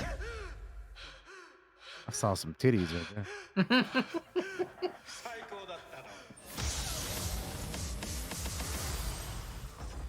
All right. Cyberpunk Edge Runner is releasing tomorrow. So I really, like I said, I really like Cyberpunk, so I do want to check this I'm out. probably gonna check that out. Yeah. Okay. Next thing we have here is Ben Kingsley is set to reprise his role of Trevor Slattery in the Marvel Studios' Wonder Man series over at Disney Plus. So the show was first revealed to be in the works back in June. It'll focus on the Marvel character Simon Williams, aka Wonder Man. In the comics, Williams is a son of a wealthy industrialist whose company falls on hard times due to competition from Tony Stark's Stark Industries. Williams then accepts an offer from villain Baron Zemo that gives him ionic superpowers, including super strength and durability. After fighting the Avengers several times, Wonder Man ultimately joined their ranks. So I'm gonna be curious how Ben Kingsley's Trevor Slattery is gonna fit into all this. We last saw him over in Shang-Chi, if you guys remember that. Have you seen it? If not, if you haven't seen Shang-Chi, what the hell are you doing? Go watch Shang-Chi. But yeah, I remember hating the reveal in Iron Man 3, but ever since I'm like, you know what? Trevor's a funny guy, dude. I don't give a fuck. Trevor. Yeah, Trevor Slattery. Trevor Slattery. But yeah, that's cool. I mean, Ben Kingsley's cool, man. So you know, Yeah, Trevor, Kingsley's bring a him back. fucking Why king. not? He's a king, man. He's awesome. Hell yeah. Put him in everything. He was fucking hilarious in Shang-Chi.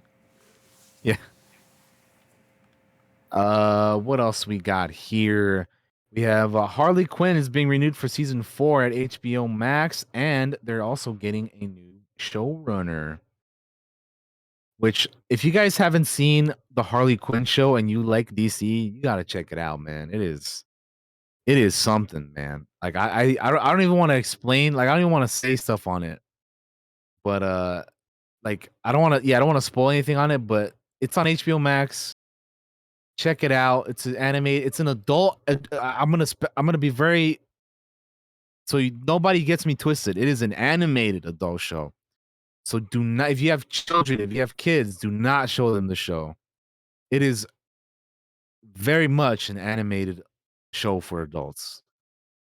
But yeah, Harley Quinn, getting a season 4. I really like the show. It's a lot of fun. Lots of cool characters and versions of characters, and the voice cast is pretty solid and everything. So again, if you're a fan of DC, definitely strongly recommend this one. I'm glad they're getting a season 4. and I'm curious to see how the show pivots from a new a new showrunner, if at all.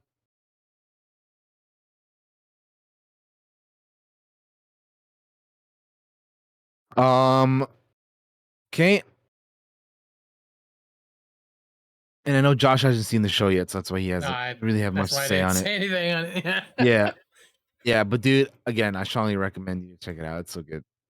We have a poster for Star Wars Endor, which is coming out here next week, dude. Next week. Finally, we're getting So more Star Wars next week. I'm so hyped. much to watch all the time. Oh man, So this is a I'm new excited. poster that dropped last week. The Rebellion Begins, Star Wars Endor, original series, September 21st. And we're getting 3 episodes that same night. So yeah, I think the poster looks good. I think Saw Gerrera looks a little weird. Like I don't know what, like the hair. I think it's the hair I think it's because the hair. it's not like fully like because like Forrest Whitaker looks a little older, but he's supposed to look like a younger version. Like Hmm. not that much younger, but he's supposed to be a younger version of what he looked like in Rogue One, right? And the hair looks a little weird. So yeah, I don't know. It's a little weird. I look at it and it kind of like throws me off a little bit, but he's great. So I'm excited to see whatever happens.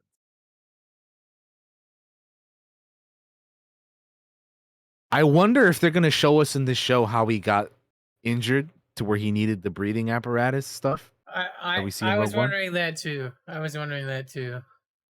Yeah, so I think we may see that in the show. It would make sense if we saw it in the show because I thought we were gonna see it in Rebels, but I'm like, you know what? That's a kids show. They might not do nothing that crazy in that. So if we see it in this, that'd be great.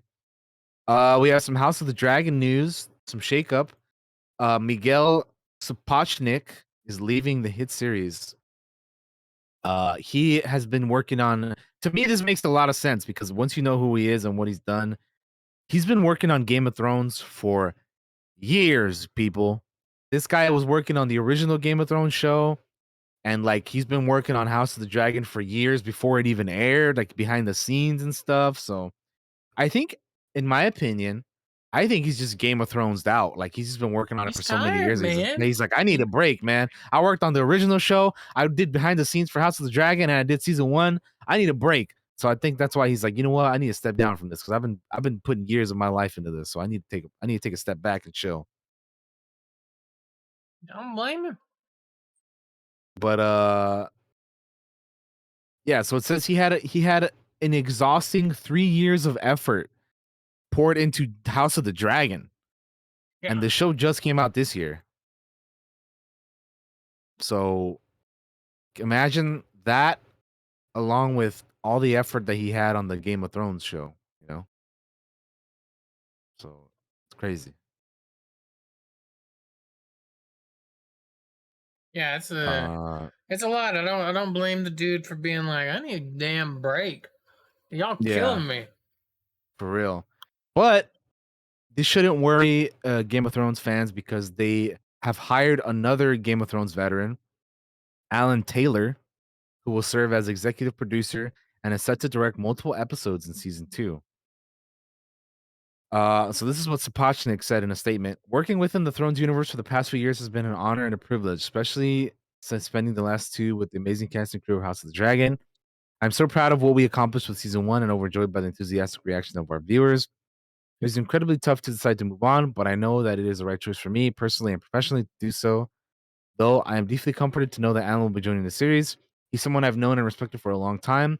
I believe this precious series could not be in safer hands. I'm so glad you remain a part of the HBO and House of the Dragons family. And of course, I wish Ryan and his team success and all the best with season 2 and beyond. Alan Taylor said, "It's a pleasure and an honor to be back at HBO, immersing myself with the world of the Targaryens. I look forward to working closely with Ryan as House of the Dragon goes into its 2nd season. Ryan, Miguel, and George have launched an extraordinary story in a rich and fascinating world. Returning to Westeros will be a huge undertaking, and I'm looking forward to the challenge." And then HBO said, Miguel Sapochnik has done amazing work on the first season of House of the Dragon, establishing its signature look and feel. The series simply could not have come together the way it did without him. While we would have loved to have Miguel continue in the same role, we are thrilled to have his ongoing collaboration, his new creative capacity. Looking forward, we've had a decades-long relationship with Alan Taylor, and we're delighted to have him join Ryan and the rest of the team. So there you go. That's your House of the Dragon update news behind the scenes. We got a couple of Star Wars casting news things, which we can go over here very quickly. Two of them are for the Acolyte, and then the other one is for the Ahsoka series. Okay. So the first one we have here is that Jodie Turner-Smith is poised to join the Star Wars Acolyte series over at Disney Plus. So for those of you who are wondering, the Acolyte is the High Republic show set in the last or the final like few years of the High Republic era. And I'm guessing maybe she might be someone related to the main character, Mandela Stenberg, possibly, maybe like an older sister or something like that. Because I have heard things of the story here and there about what it's gonna be, pertaining. So I think maybe they might be related in some way or another. But yeah, that's cool. I hear she's a pretty good actress, but I'm trying to think if I've seen her in anything. And I'll be honest with you guys, I don't think I have seen her in anything. I don't think I have But either. but what I do hear is that she's great. So, I always say whenever you add talent, it's always a good thing. And then the other casting news for the show is that Lee Young Ye from Squid Game is joining as well. So the main dude from Squid Game is going to be joining Star Wars here for the Acolyte. I kind of have maybe an idea of who he's going to be playing too, based off some of the stuff I've heard of the show.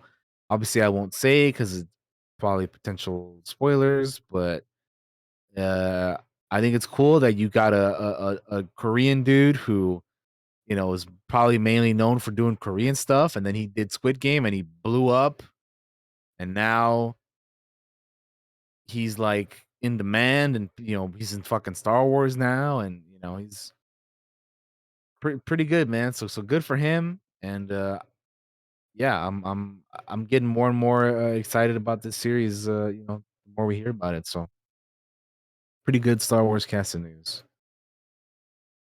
Hell yeah. I haven't seen Squid Games. I need to watch it.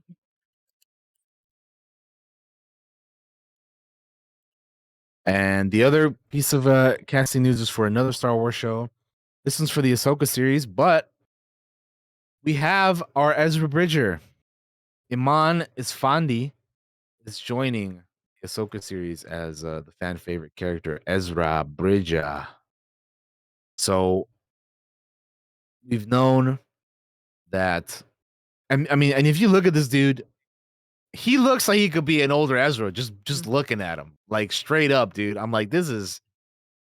I don't know this guy from anything. I haven't seen him in anything at all. But just looks wise, he is like I could see him being an older Ezra. Like if you put a picture of like the animated kid Ezra from Rebels next to this dude, you're like, I could believe that being an older Ezra, like straight up. So just looks wise, I think it's perfect casting. Again, I can't really comment on his acting ability or anything because I haven't seen him in anything. But I'm sure if he won the role, he's pretty good. So uh, it'll be interesting to have a Ezra Bridger in live action now. So yeah, be very cool. Hell yeah. I love Rebels, dude. So good. It's fucking awesome. And I'm really excited for this show, so. Yeah. There's a trailer here for a few Star Wars shows and Marvel shows that are going to be coming out. I put the Andor one in here, but I mean, with it being so close, I don't know if we want to watch it. But see, that's what I was going to ask because, like, I didn't react to it because we are so close. Do we Yeah. want to risk So it this close? I think I think we can skip it All because it's a right. week away. And But we're they going to did talk about drop it on one the if you guys show want to check that out. Yeah, we as will. well. But we have trailers for Tales of the Jedi, The Mandalorian, Marvel's Werewolf by Night, Marvel's Secret Invasion, as well as Willow. We're gonna start. We're gonna watch them in the order that I said. So Tales of the Jedi is gonna be first. So I know that Josh did reactions for a couple of these. I did. I did not react to the Star Wars stuff because I watched Tales of the Jedi and the Mandalorian trailers back in Star Wars Celebration in May, which was like months ago. So I didn't want to do fake reactions to these because I've already seen them. Um and like to be fair, there are like little differences that I noticed between the trailers that I saw then and these, but they're like minor. They're like small things. Like the one I think I saw at Celebration was like an extended version for the Mandalorian, at least was like an extended version of what we saw of what they released the other day. And then Tales of the Jedi was basically the same thing, but the only thing they added in this one is a release date and whatever. Mhm. But we'll check them out. So Tales of the Jedi, we'll watch it here with you guys. We've both seen this already, and we'll talk about it here briefly after we watch it. So 3, 2, 1, Tales of the Jedi, go. Everywhere there is life, but you must face death. Honor it. Do not fear it.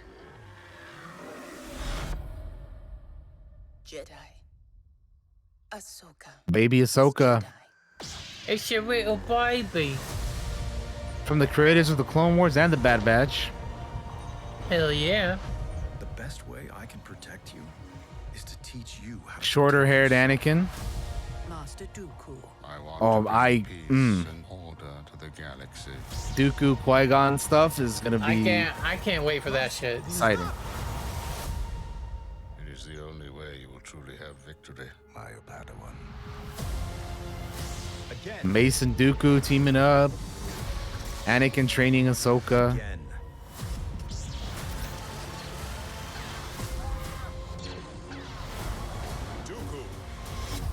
Dooku going a little overboard. You know what's So bad? October When Mace is 26th. like, stand down. Yeah, really, right? When Mace is telling you to stand down, you're going too much, dude. You're doing too much. Been warning them about the coming darkness. Let's hope all that training pays off.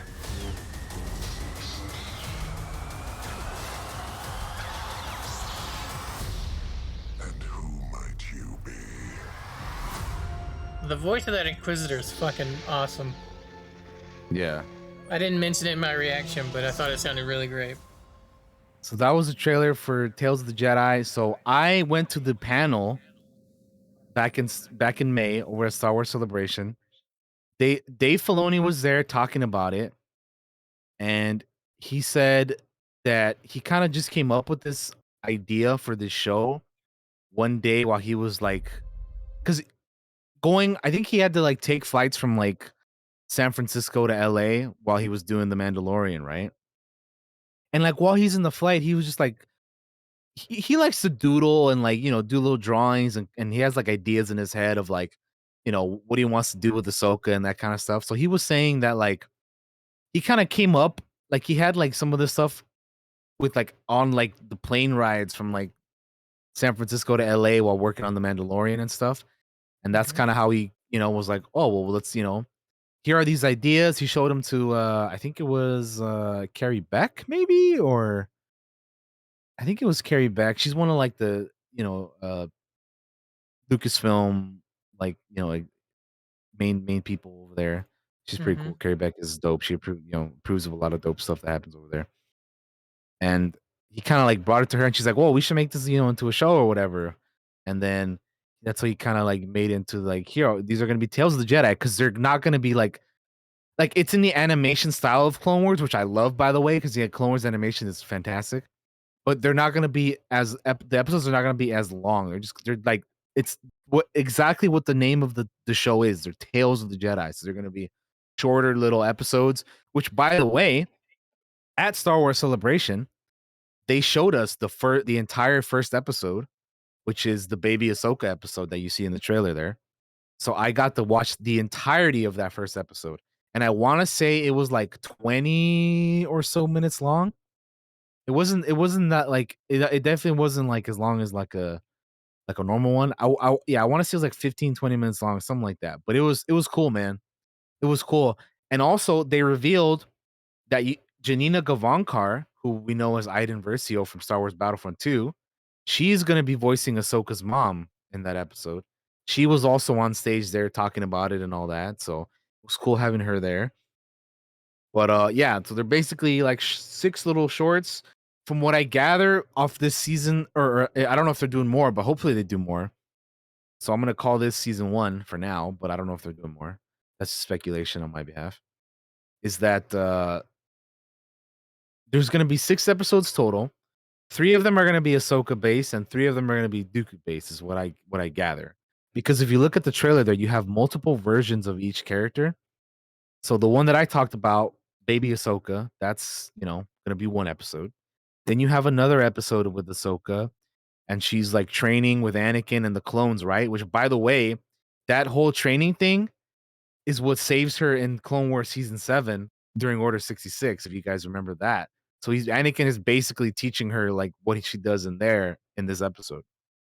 And then the other Ahsoka episode, I think, is going to be the one where she encounters the Inquisitor after the Clone Wars, where hopefully we'll see her.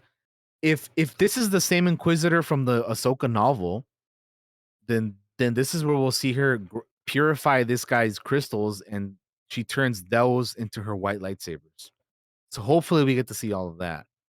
Then for the Dooku side of things, we obviously see him with a young Qui-Gon, and he's like beardless. He doesn't have any facial hair.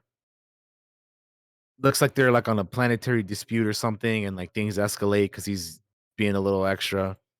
And then there's another one where he looks older and he has a beard, and him and Mace are kind of like, I think maybe on another planetary dispute thing, and he kind of like, it looks like maybe that could be the same planet as him and Qui-Gon were before, but it's him and Mace this time, and they're like, trying to see what's going on there, and he kind of escalates things more again. And then the last episode is probably the one where we see him fighting Yaddle, where he kind of maybe that's like where his turn from being a Jedi to a Sith, starts. Because we see him fighting Yaddle in that trailer, and from what we know about the future of that point on, we don't get to see Yaddle after episode 1, and Dooku, turns out to be a Sith. So there was kind of like a funeral thing going there, which made me wonder if maybe that was Qui-Gon's funeral. Which we know that Qui-Gon he had the Jedi funeral on Naboo where he got toasted, right? What if maybe brought they made like another one back on Coruscant in the Jedi Temple for the rest of the Jedi who weren't able to be there, right? So maybe something like that. That's kind of my idea with that, or what I think. But either way, I'm very excited. I cannot wait for this. I hope they do more than 6 episodes in the future, because I want to see as many tales of as many other, like, think of all the other Jedi, like minor Jedi we could get stories out of in the show, like Yeah. Plo Koon, or Kit Fisto, or like, you know, fucking, like, what if we got like a Tar Vizsla episode? Which, of those of you who don't know who Tar Vizsla is, he was the first Mandalorian Jedi, creator of the Darksaber. Like, what if we got a tale off of him, dude? Like, that'd be badass, dude.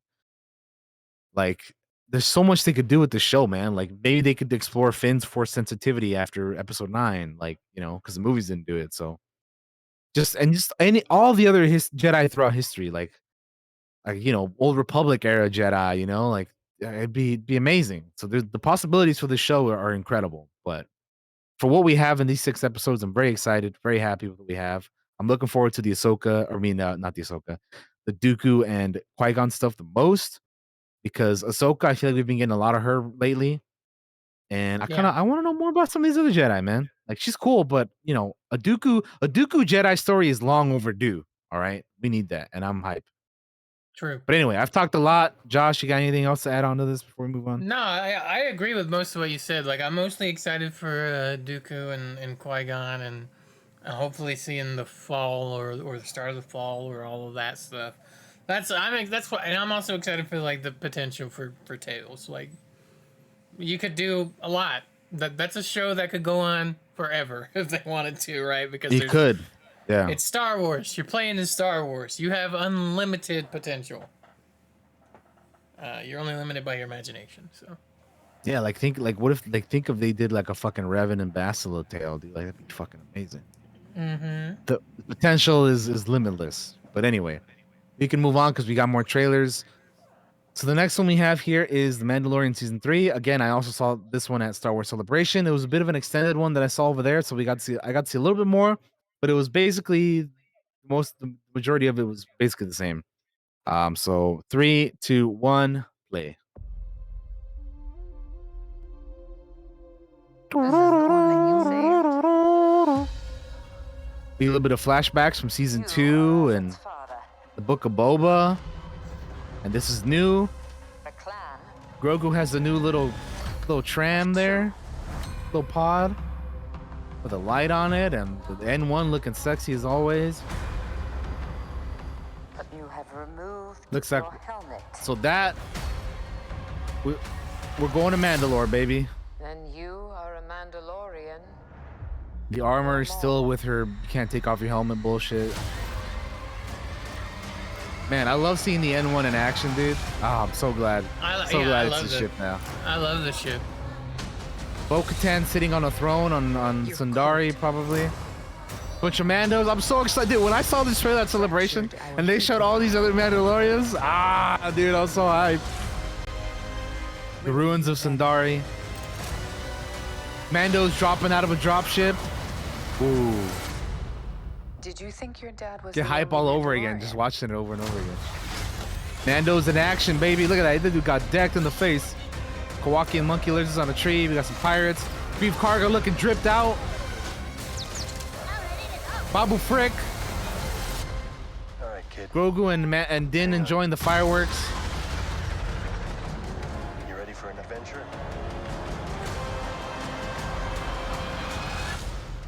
Then you gotta give everybody the cute little Din's holding Grogu while in the cockpit scene, because why not? You know people are gonna lose their minds over that.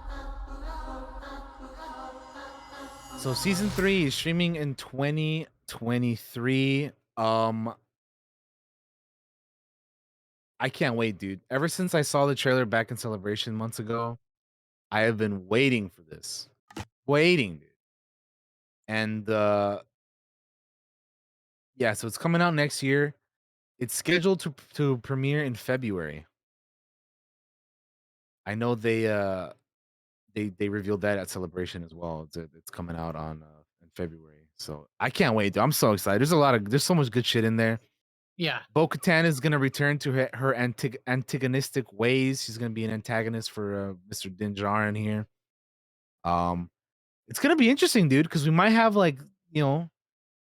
because we know that she's salty that Din has the Darksaber again, and she told him about wanting to reclaim Mandalore, and we have her and her night owls, and then we got Din and his cult with the with the armor and Paz Vizsla and like all those people, and it looks like we're maybe getting a Mandalorian Civil War, dude, and I'm here for it, dude. I'm excited, man. I can't wait, dude.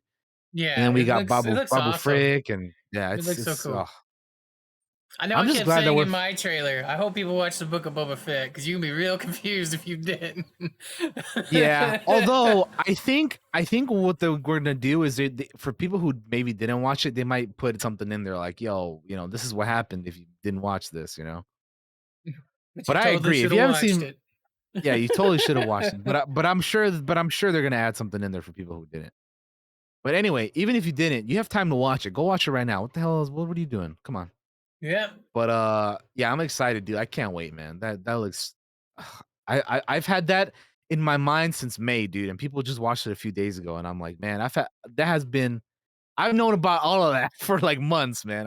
I'm so hyped, dude. I can't wait. Man, Mandalorians are so cool, man. Like They really are. from when we first see them to like, and where I really became fascinated with Mandos was Knights of the Old Republic, right? Because we had Canderous Ordo, and then we got KOTOR 2, and a big chunk of that game is getting Mandalorians together and seeing them in some fights and stuff. And it's like, that's where I kind of became obsessed with it. And who knew all these years later that we're getting it on Disney Plus? We're getting Mandalorian, the show, following Mandalorian, and in season 3 kind of set up for a Mando civil war. So that'll be interesting if that's what happens. At the very least, it'll be cool to meet other Mandalorians, hopefully. So Yes, I want to see I'm all really the a excited. bunch of yeah, I want to see a bunch of other clans and yeah, I'm just I can't wait, man. It's gonna be great. February can't get here soon enough, man, because I am so ready for that. But also, Tales of the Jedi in October, dude, that's next month, man. And we got Andor this month. We got a lot of Star Wars coming, man. I'm hype. Hmm. But that is it for Star Wars because we're rolling into Marvel now. So we have the first trailer. Have you seen this one, Josh, or not yet? I did not. I was thinking about it, and then I thought, you know what? DT reacted to these two. I did the two Star Wars things, so I'll save this for Cantina. Ah, So that's what I did. So I didn't even react to some of the other trailers you got. I don't think I reacted to anything other than the Star Wars stuff. So everything that we Okay. watch going forward will be fresh for me for the first time. All right, and I reacted to these. Well, I didn't react to Willow, but I watched it already. I should have reacted to it, but I don't know. I kind of just watched it. Anyway, Werewolf. This is a Marvel Studios special presentation, Werewolf by Night. I reacted to this, so if you want to go check it out, it's on my YouTube channel. If you want to see my initial thoughts. Anyway, we're gonna see Josh's first reaction to this. So 3, 2, 1, play. Let's check it. Sorry I keep yawning, guys. Like I said, I've been away for a very long time. My brain wants sleep.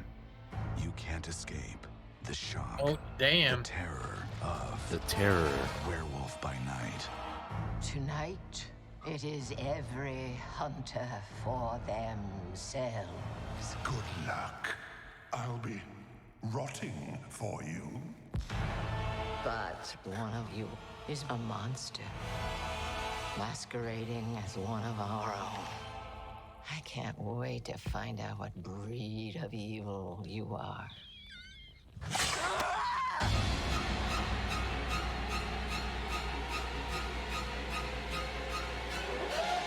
You'll wanna see this, darling. Please don't do this. Death is coming for you!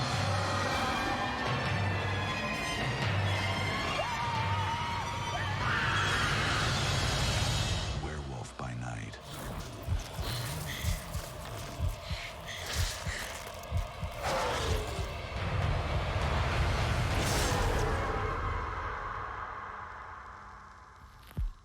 There you go, dude. Marvel Studios special presentation, Werewolf by Night. So what'd you think, That Josh? looks trippy, is what that looks like. It looks like a trippy, cheesy, old school horror movie, and I Yep. like it. To be That's honest what I with said you. in my reaction too. I love the corny cheesiness of the horror aspect of it, man. Like, and it's gonna be black and white too, and everything. So I like it, man. There was like some stuff that I missed out on the first time that I like when I went back and like you know kind of pause stuff to see. Like there's like Man Thing is in there. Like I think some of the TVA guys from Loki are in there. Like it was fucking. I there was a lot going on, man. And but yeah, I think it's gonna be fun, dude. Yeah, it looks fun. It I, looks like it doesn't take itself too seriously. Looks like a good no, time. and it's like different from some of the other stuff they've done. So it'll be interesting to see their take on something like this. And I'm excited for Elsa Bloodstone to finally be in the MCU because she's great. And yeah, dude, I just think it looks fun, man. Like I'm excited to watch this next month when it comes out. It'll be October 7th, so we're a little less than a month away. Hell yeah. And then we have another Marvel trailer. This one is Marvel Studios Secret Invasion. So this one is going to be cool because Josh and I are actually planning on reading the comics Yep. soonish. And when I mean soonish, I mean like next couple months. Uh, but I'm excited to check it out and see what it's all about. But let's see what the especially after watching this trailer. But let's watch it first so you guys can see what it is. But if you're ready, three. Again, Josh hasn't seen this. I have 3, 2, 1, go.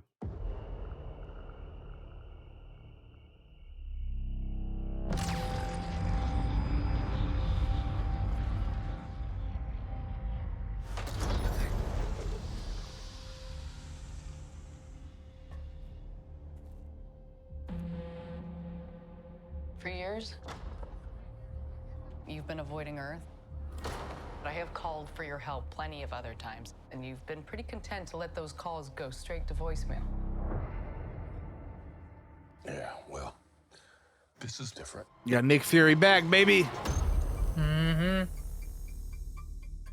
How much do you know about your security detail? What do you mean, how much do I know about him? You got Rhodey.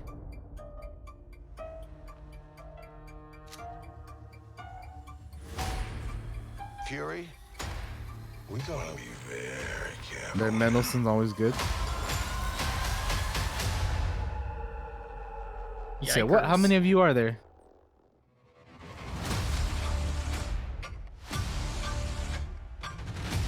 You're in no shape for this fight that lies before us.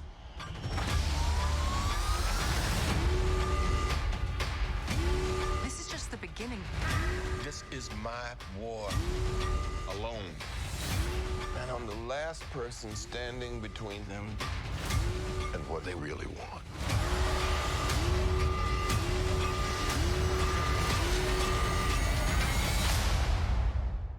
And what is that?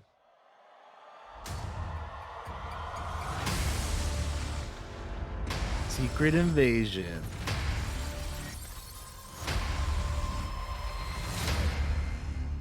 This show has a pretty killer cast, man. There's gonna be a lot of cool people in this. Mm-hmm. So watching this, I'm like, man, I can't wait to read the comics because, like, this is I didn't know what's going on, man. Like, I didn't know who Yeah, you no. are. Like the trailer is a good trailer in that it doesn't give away the plot. Like it is very much like I have no fucking clue what's going on for the most part. So I'm curious. I can't wait to hop into the comic. I can't wait to check out the show. It's a good trailer.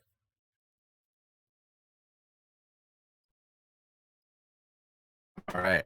Now we have the last one here for the movie news for today. That is the trailer for Disney Plus's Willow. So when you're ready, Josh, I'm ready. throw her up. 3, 2, 1, go. You think you know what is real and what isn't. What is light? What is dark? Now, forget all you know. Come with me. Willow. We're looking for the sorcerer Willow. I was told that once long ago you defeated the forces of evil. You remind me of your mother. My dear friend, I thought I could prevent all this. I was wrong. My brother was abducted. The world needs you again. It needs your magic. Follow me. We must go beyond the edge of our world, into the unknown. Willow! I need your help. Just like old times. Attack! Running! Horses! Mayhem! Mayhem! Happy to see it. Pretty sure that little guy there is from Marvelous Mrs. Maisel too. Rallying the forces of evil. And the only thing standing in its path is us. I'm going to enjoy this. If you're thinking what I'm thinking, so am I. I doubt that very much. Take him to my tent and make sure he's tied up. I don't know. See, that kind of sounds like we're on the same page. When I was a kid, I used to play at being a sorcerer. Visiting strange worlds, fighting monsters. Never thought I'd actually really do it. What the hell is that?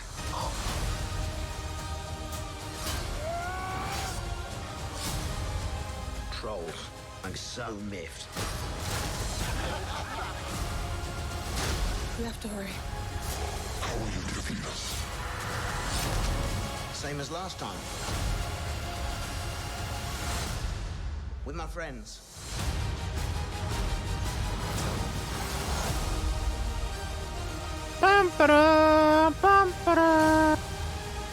November 30th.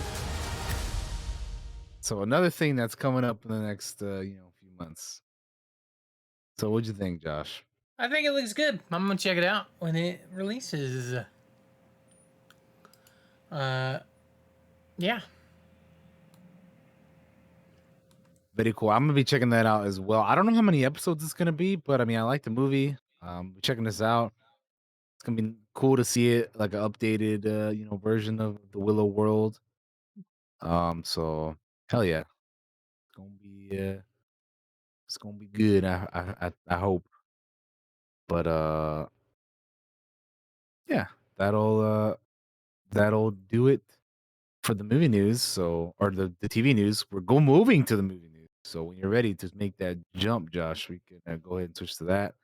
Yeah, let me I go told you ahead guys we got a lot of news today. All right. We're set for movie news. All right, so this should be a little bit shorter. So we're gonna try to go through this rather quickly. But Joker 2 news: Brendan Gleeson is joining the cast of the Todd Phillips musical sequel. Joker Folie à Deux is adding Brendan Gleeson, like I said. I don't think there's any uh news on who he's gonna be, but he's joining the cast and he's a pretty good actor, so why not? Why not, right?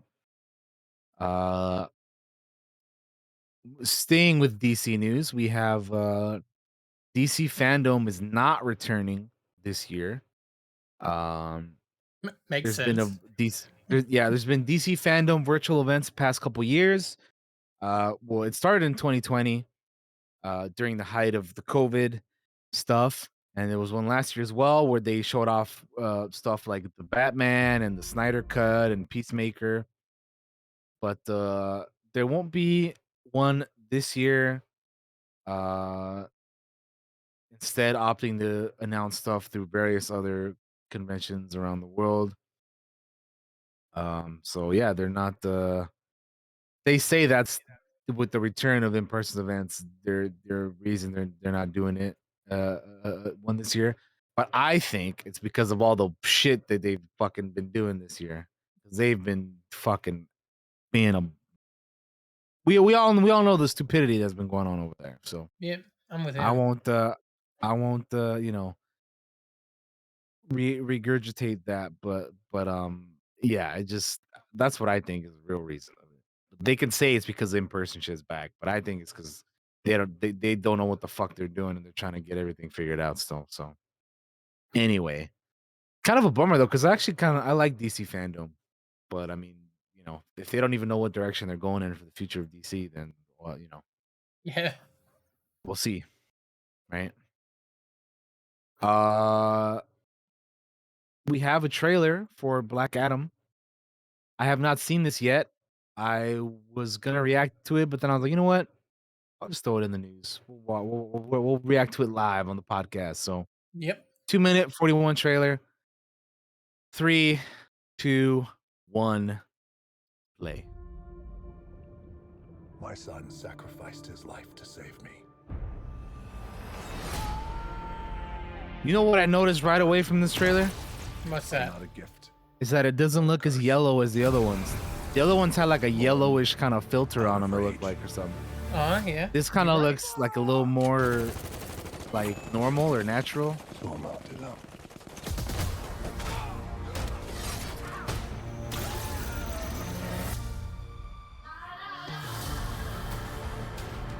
This loose cannon needs to be locked down before innocent people start getting hurt. He's been asleep for 5,000 years. You find us a cell that can hold him, we'll take care of the rest. Who's on the team? Oh, Amanda Oh, Waller. damn, Amanda Waller. You don't need passports. Dr. Fate. Yeah, dude. My boy Oh Pierce shit, look at Brosnan. this.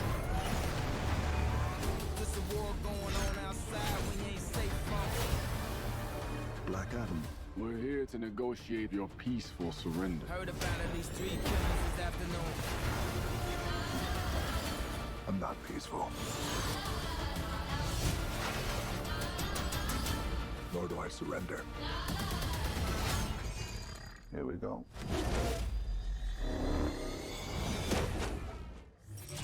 Oh, come on, man. I kneel before no one. You didn't Dr. come here to Fate. seek justice. Yes. You came to exact revenge. Damn. I never said I was a hero. You believe you are not worthy. But fate does not make mistakes.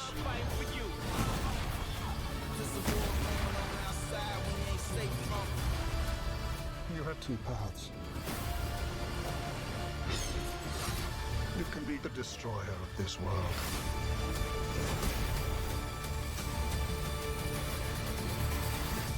Or you can be its savior.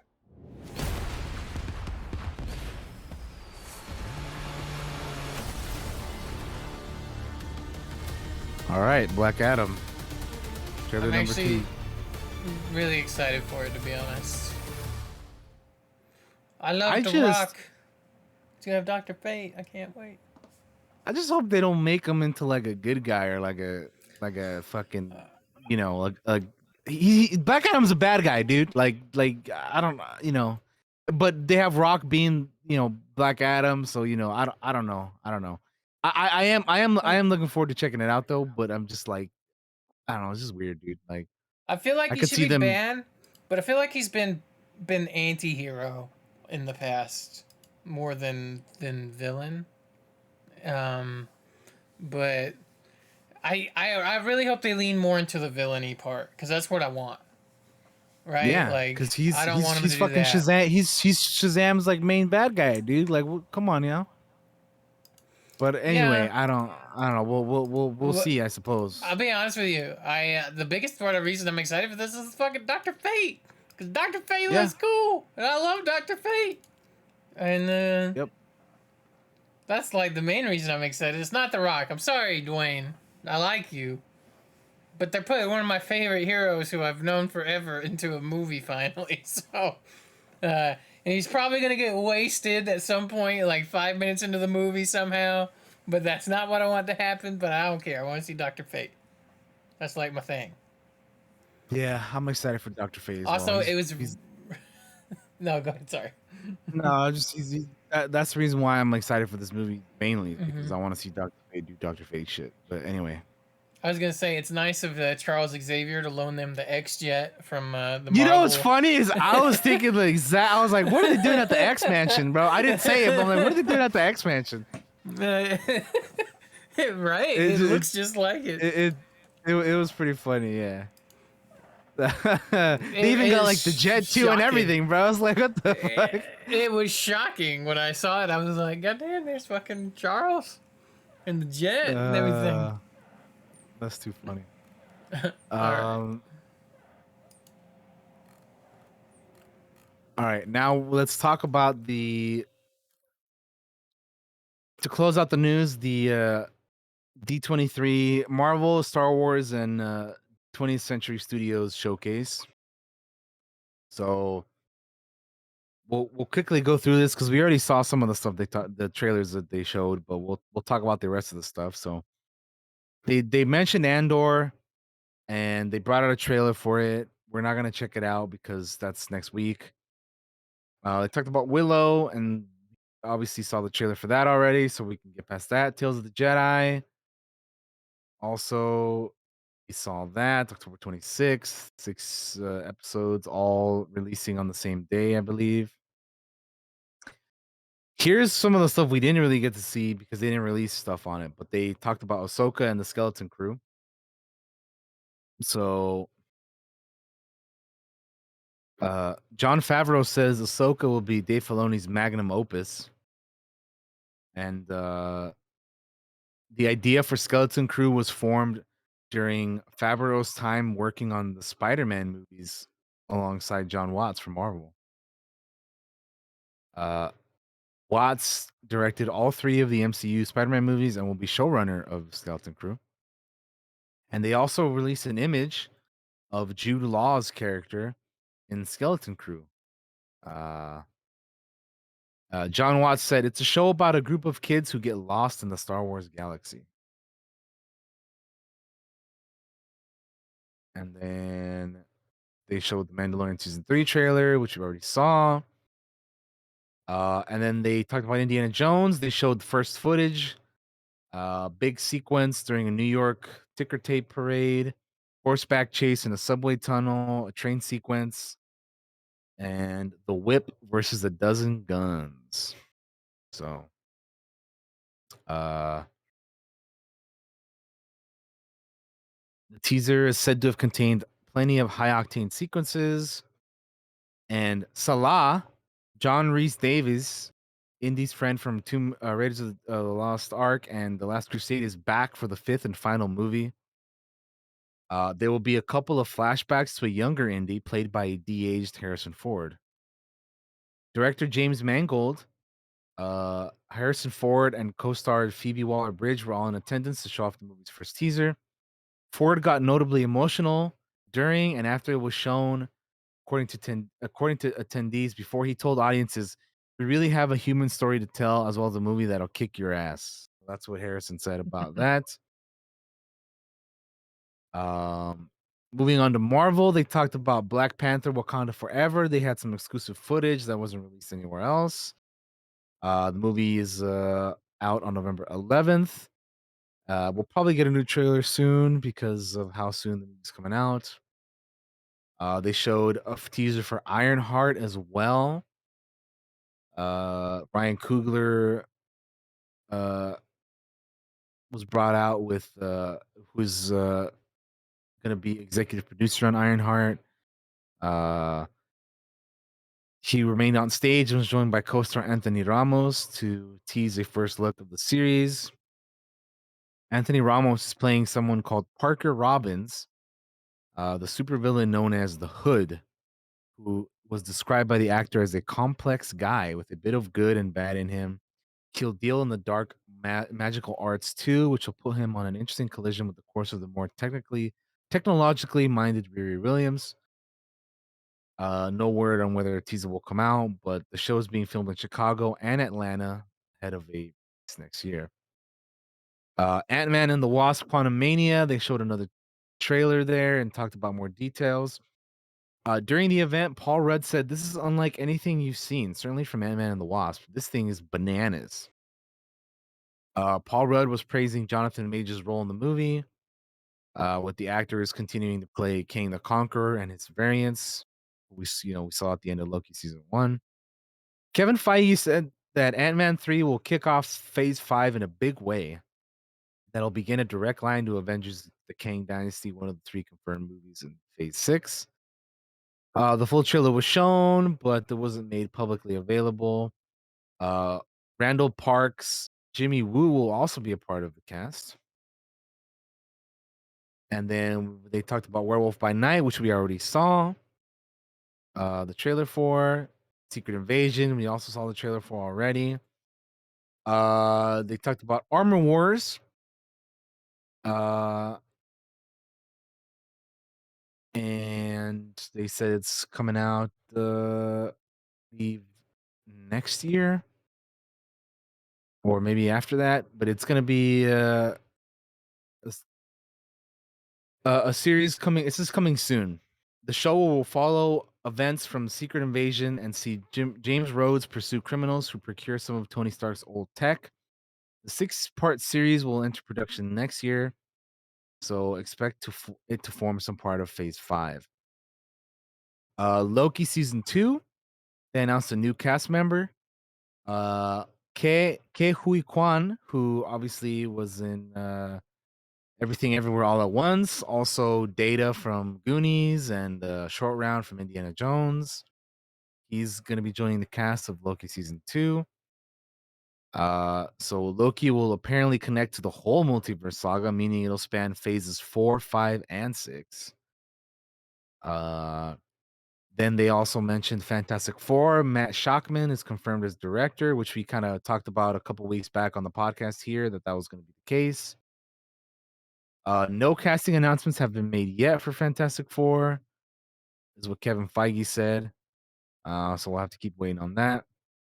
They talked about Echo, that filming has wrapped. Wilson Fisk will be wearing an eye mask, apparently. It'll be coming up on phase 5, which will be released mid 2023. The show's main cast members were in attendance of the first footage from Echo with Vincent D'Onofrio's Wilson Fisk, Alakwa Cox's Maya Lopez. I shot him in the finale of Hawkeye, so he's gonna want some revenge from that. And there's gonna be a lot of Native American culture links because of Echo. And it's looking very different to what you're thinking, is what they said, the people who were in attendance. Daredevil Born Again, set to begin filming in 2023. The 18-part series starring Charlie Cox's Mass Vigilante got a brief update. He said Charlie Cox said the show would begin to perform shooting in 2023 ahead of its 2024 release. A clip from She-Hulk Attorney at Law aired, which showed the Daredevil cameo and the two superheroes arguing about what was the best approach to taking out their foes. Captain America New World Order, they talked about. Danny Ramirez, who was in Falcon the Winter Soldier, is going to be playing the new Falcon. And then obviously you got Anthony Mackie as Cap. More surprising, though, was that Tim Blake Nelson will be joining Tim Roth in making his long-awaited return to the MCU. So Nelson was Samuel Stearns, aka the leader from the original Hulk, Incredible Hulk movie. So he's coming back after not being in the MCU for years, and will play a significant part in Captain America 4. And obviously, we just had Tim Roth come back to the MCU with She-Hulk, so it's cool to see some of these guys that haven't been around in the MCU for years finally come back. And Shira Haas has been cast as Israeli superhero in Sabra, and Carl Lumbly returns as Isaiah Bradley from Falcon and the Winter Soldier. They revealed the cast of the Thunderbolts. There's been a lot of speculation about who the main crew is going to be, but we have the full lineup. Are you ready to hear it, Josh? Here we go. Let's We go. got the Winter Soldier, played by Sebastian Stan. Elena Belova, played by Florence Pugh. The Red Guardian, played by David Harbour. Ghost, played by Hannah John Kamen. Taskmaster, Olga Kurilenko. And the U.S. Agent, played by Russell Wyatt. The 6-part, or Wyatt Russell, I should say, not Russell Wyatt. The 6 strong team will be led by Valentina Allegra de Fontaine. And I think this is kind of a weird lineup. Maj and I were kind of talking about this in the voice chat the other day. Is that a lot of these characters kind of have the same? They're kind of like very similar. Like they're all like Captain America-esque type of characters. Mm-hmm. Because you have Winter Soldier, you have Red Guardian, you have U.S. Agent, and they're all kind of playing the same. They're all like very similar, right? So I don't know. It'd be interesting because you would think that there'd be other characters in here like the Abomination and stuff, but I don't know. Yeah, The I was really Marvels. expecting. Abomination to be part of it, and he's not, which is weird. Yeah. Yeah, it was. Anyway. It's a weird lineup. It's definitely a weird lineup, but I don't know. We'll see. We'll see how they manage to shape this up in the next couple phases. But anyway, Mm-hmm. The Marvels. They showed some stuff for the Marvels. The main cast members were in attendance, and they showed the antagonist wielding an accuser's hammer. Plenty of body swapping between the trio, and then Nick Fury and Kamala Khan's family, and also a small cameo from Goose the cat. So, yep, that's the end of the Marvel thing. For 20th Century, they showed Avatar: The Way of Water footage. Uh, Sigourney Weaver revealed that she'll be playing the daughter of Sully and Neytiri in Avatar 2, who is called Kiri. And yeah, so they showed some new footage and also some concept art. So that's I think it for what they had there. But yeah. Out of all of that, Josh, any other thoughts on any of the things that was mentioned there that you didn't already talk about? Not really. Um, most of the stuff I react to, yeah, nothing really like newish, nothing like that for me. All right, well, that's the news for today, man. We are finally done with the news. We are done, guys. We did 2.5 hours of news. Woo! Yep. We're gonna take a break. We'll be right back. We'll talk about Cobra Kai season 5. I can't wait to get into that. That's gonna be fun to talk about. Hell yeah, dude. I wore my Miyagi-Do headband, dude. Let's go. Hell yeah. We'll see you guys in a minute. Get up, stretch your legs, go to the restroom, do all that stuff. We'll be right back. Hi, guys. We are back from our break. I hope you had a nice one as well. We're going to hop into Cobra Kai Season 5. Let me put up our main topic text so you guys... It's a cruel summer. It is. This is hot as fuck for the most part, but let me fix but no, the Cobra text Kai, because... Karate Kid, Cobra Kai, season 5. Watched it. All right. And we're going to spoil it. Yeah. So this is your warning to get out of here. If you haven't watched it yet, come back later. I'm telling you right now, if you haven't watched Cobra Kai season 5 or the show at all, period, I'm begging you to leave. I want you to leave. I don't want you here if you haven't seen it. You understand? Because you're not going to get how good this show is from me telling you about it. You need to go watch it because it is fucking fantastic. All right? So that's what I'm telling you. You got your warning. Warning's over. We're going to spoil it, okay? And the first thing we're going to be like is, DT3, did you like this season of Cobra Kai? I love this season. It was so good. I also love this season. And in fact, I love every season of Cobra Kai. And in fact, I love this motherfucking show. It is so good. True. Facts. It is fantastic. Would you honestly believe, right, that just a few short years ago that we would have a show like Cobra Kai? Like, we would watch it, like, based on the Karate Kid and be like, a show based on the Karate Kid? How do you do that? How's that gonna be good? And here we are, 5 seasons. 5 consistently good seasons. Show's still fantastic. Like, that is insane to me. Yep. Not only that, cultivating future movie stars, because the cast is young, but now they are experienced for the future in martial arts. I'm sure a lot of them have studied it for reals. Some of them have gone on to star it already. Going to be in superhero movies, like we're going to get the Blue Beetle.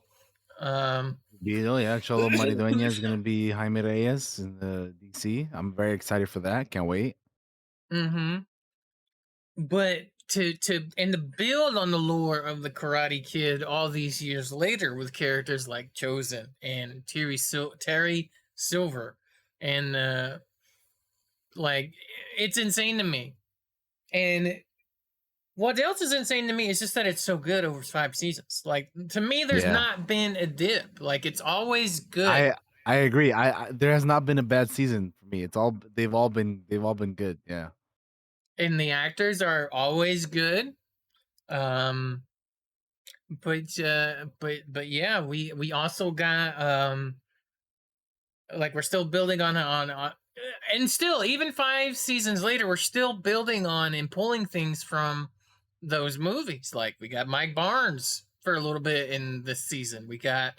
Um we got a smidge. I thought we were going to get more, but we only got it for like one episode. A smidge of Chosen backstory of him as a kid in an episode. I thought we were going to get more of that. We didn't get more of that, but I thought we might. But I think it's really cool that they still find things to pull from the older movies and put them into the seasons. For sure. But yeah, DT, where do you want to start? Do we want to go down episode by episode, or do we just want to give an overall? I don't know if we need to break down every episode because everybody's I watched don't. it. But Those. Yeah. We'll just do an overall kind of thing. Yeah, I mean, it starts off with the beginning of the season. We have Miguel going to Mexico trying to find his dad, and then I really liked one of my favorite things of this season is the fact that we're kind of, I hope, done with Miguel and Robbie fighting each other and Johnny being in the middle of that, because that's kind of been like every season up until this point. And this season we kind of finally figured it out, right? But we start off with Robbie and Johnny going on a trip to Mexico because he wants to bond with his son for all this time, and Miguel is missing because he went to go find his dad.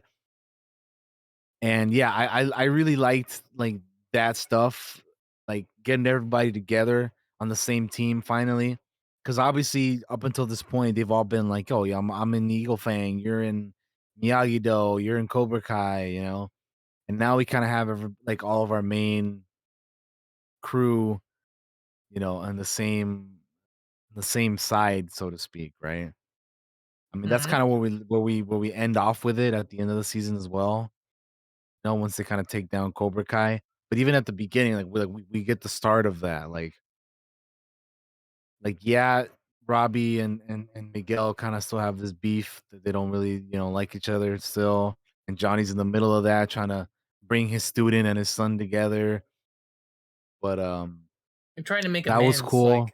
like them. Yeah. The whole arc of Robbie does feel guilt for what happened to Miguel from the previous seasons, right? Like he does feel Yep. guilt, and he does want to make things right, but it's not easy. Like feelings and emotions are complicated, and they have to work that out the way men work that out, which is we beat the shit out of each other. Beat So, the fucking shit out of each other. Hell yeah. DT and I were watching.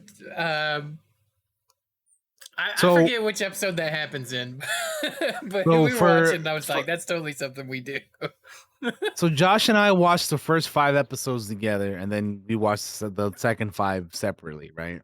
Yes. So in case you guys are wondering why going along, yeah, we watched the first 5 together and the second 5 separately.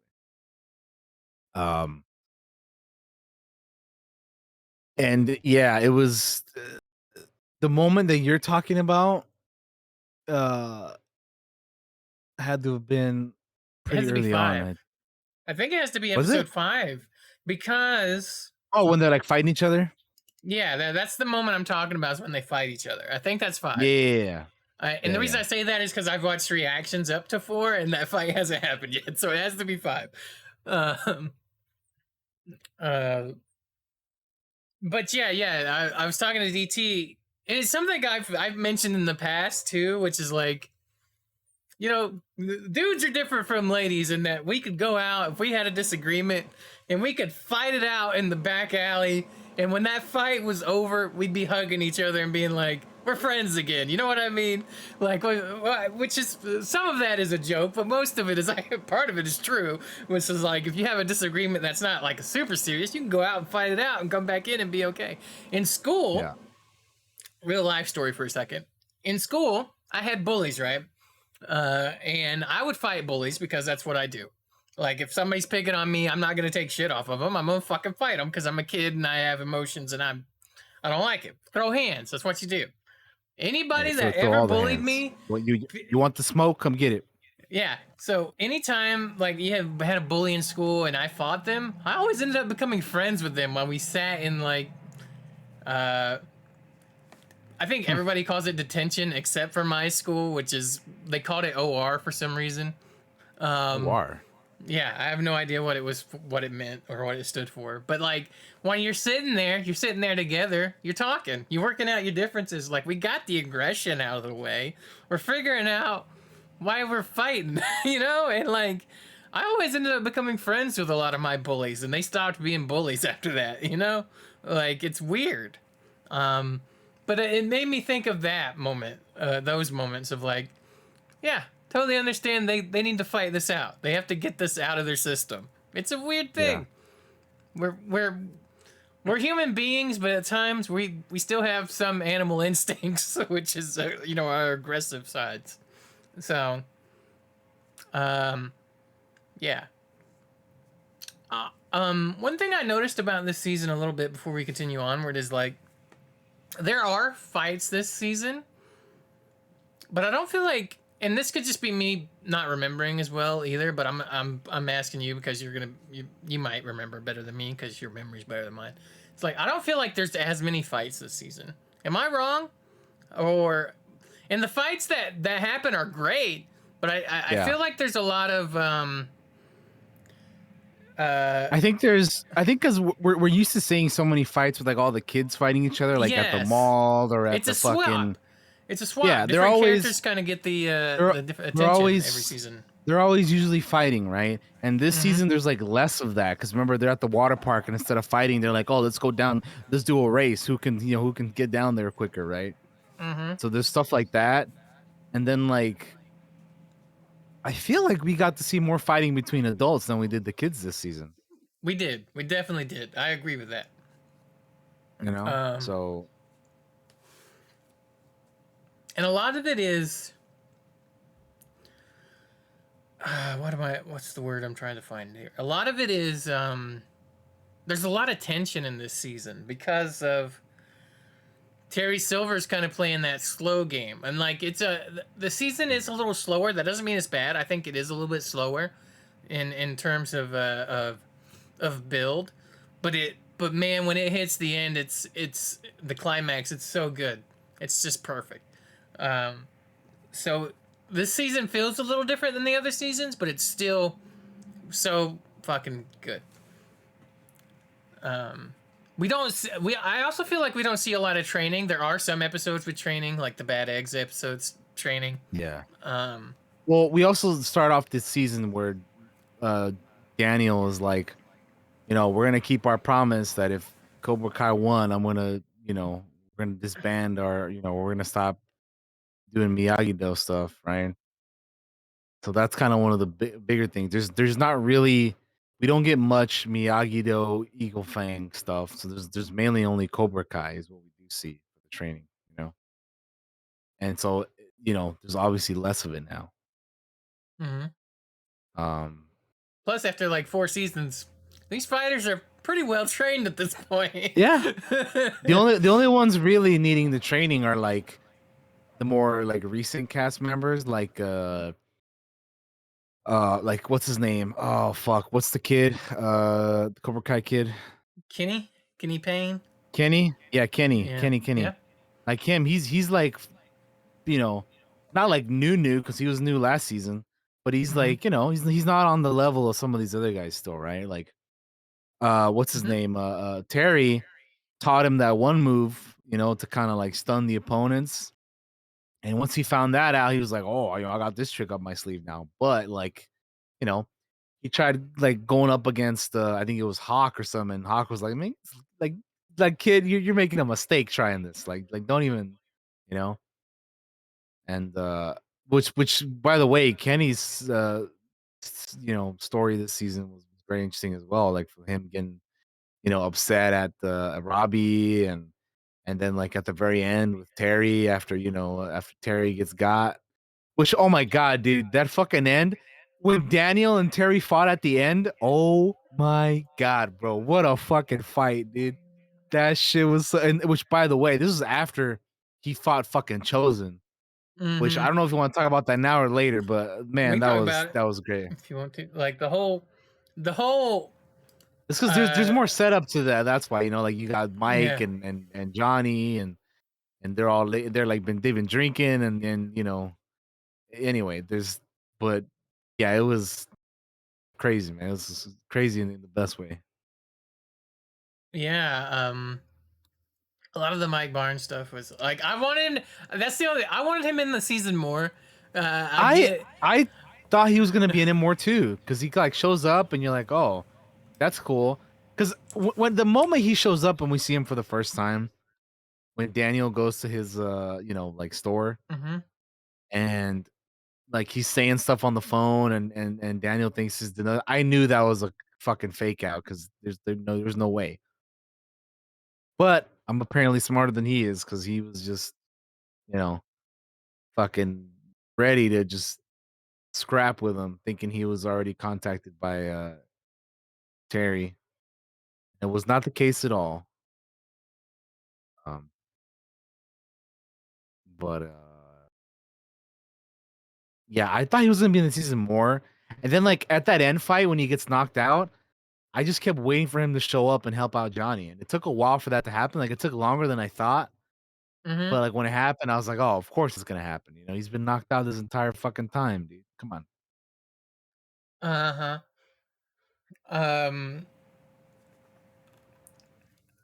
God, that fight at the end, and there's another fight earlier in the season where I think it's where Johnny and Chosen team up for like the first time, like in one of the and they go in the dojo and they fight one of the fucking senseis, and it's Johnny and Chosen fighting him, and like that fight was so hard. It was like it took two of us. It took two of us to fight that guy. And then when they get to the end, obviously they've been training and stuff. Which some people, I did read on Reddit, some people were like, well, earlier in the season when they fought one, it took two of them. My brain immediately went, well, they've obviously been training to deal with these guys at this point. Because you're going to have to train like a motherfucker to fight these guys. So. But dude, Johnny was putting up a fight, man. He was fighting like four of them, I think, at once at one point. After like Terry was gone or fighting Chosen or whatever, and like Mike was knocked out, and he was, I was like, man, Johnny, you're a bad motherfucker, dude. It's brutal too. Like I Yeah. fully expected, no joke, no lie, I fully expected somebody to die. I thought we were gonna lose somebody. I like somebody is gonna get fucking killed. And I honest to God thought they might kill Chosen. Like they kinda almost set did it, up. dude. Yeah. They set it up. Like he makes the phone call and everything while they're partying, and I'm like, oh no. Oh no, that's death flags. That's death I was flags. like, dude, I was watching. I was like, yo, they better not kill off Chosen after talking to Kimiko, dude.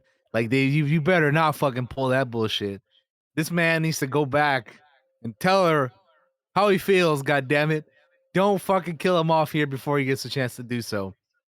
But he and Terry have a badass fight. Then they pull out the real weapons, and it's a cool fight, man. That is a cool ass fight. But Chosen gets fucked up, and yeah, they make it seem like he was gonna. And the thing is, Chosen could have took him, but there's a moment where he hesitates and looks at Johnny fighting the other sensei. He's like, I need to help Johnny, and that's when Terry strikes. Chosen is so good this season. Like, there's so many awesome moments where I'm just like, fuck, that was a good line. Like when he's like they're talking to Terry Silver in the country club, and he's like, you're playing with fire, and Chosen's like, I am the gasoline. Like, he fucking says that shit, and I'm like, oh boy, you fucking cold-blooded, Chosen. Oh my god, so some good. And here's the thing, we always talk about writing. Cobra Kai has some of the best writing on TV and television to me, because they wrote from movies characters that were villains. They wrote redemption arcs. They wrote characters that are redeemed in this series, that even though you don't necessarily see their redemption, you believe that they have changed their ways. And Chosen, in particular, is written in such a way that he is willing to die for the LaRusso family. Like, he tells Terry Silver in that second Yeah. episode, you stay away from the LaRussos, or you will beg for mercy. Like, that is a man that wants to do things the right way and feels like he owes Daniel for what happened in The Karate Kid 2. Like, it's... the writing is so good. I can't stop praising great. Cobra Kai.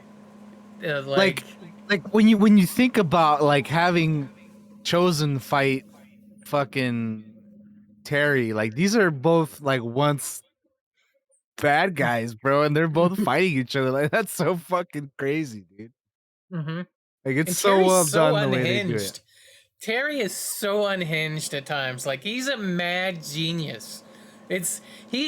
No joke, feels like a Marvel villain. Like a smart Marvel villain. Like, if he had actual superpowers, his superpower in the show is money. But, like, if he had actual superpowers in Marvel, like, I could easily see Terry Silver being a fucking villain. Like, not just me, big, strong villain. Like, this dude is a thinker. This dude is a tactician. This dude is... I want a villain like that. I feel like Doctor Doom would be that villain. You know what I mean? Like, I mean, if Majin's listening, I feel like if Terry Silver was in Marvel, he'd be Doctor Doom. I feel like that's the type of villain Doctor Doom is. God.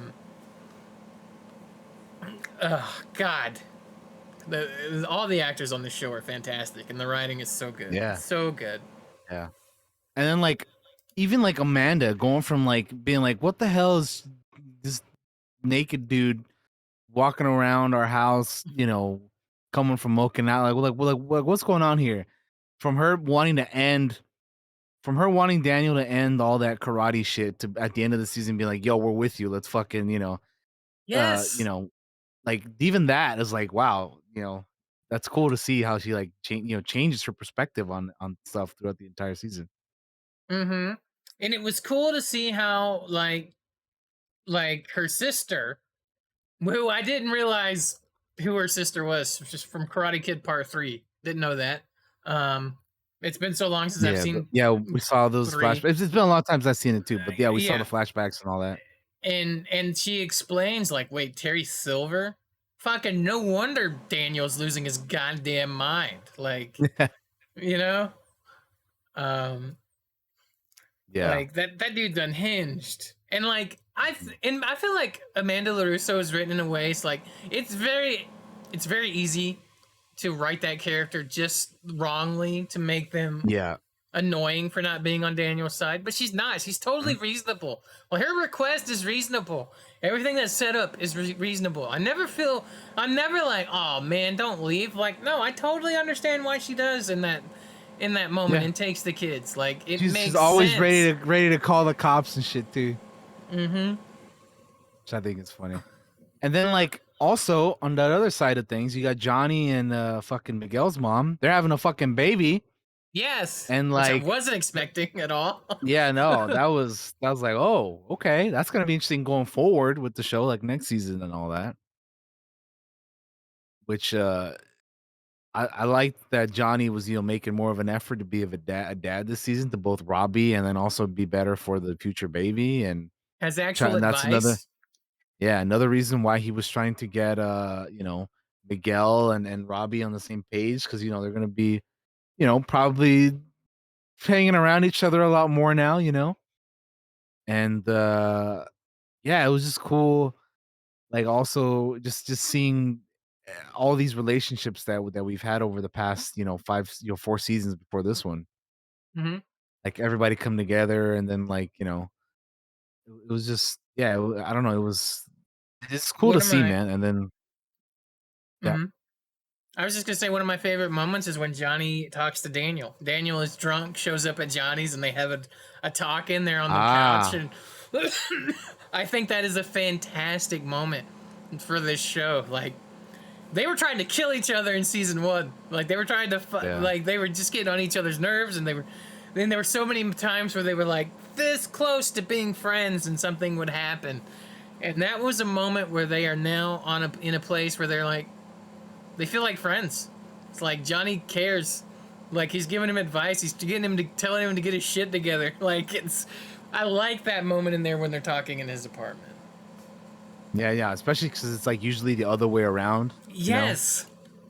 And it was it's just, it was really good. And then like who we haven't talked about this entire fucking time that we've been talking about this, who played a pretty major part in all of the events that were to come in all of this, is your boy fucking Dungeons and Dojos fucking Stingray, dude.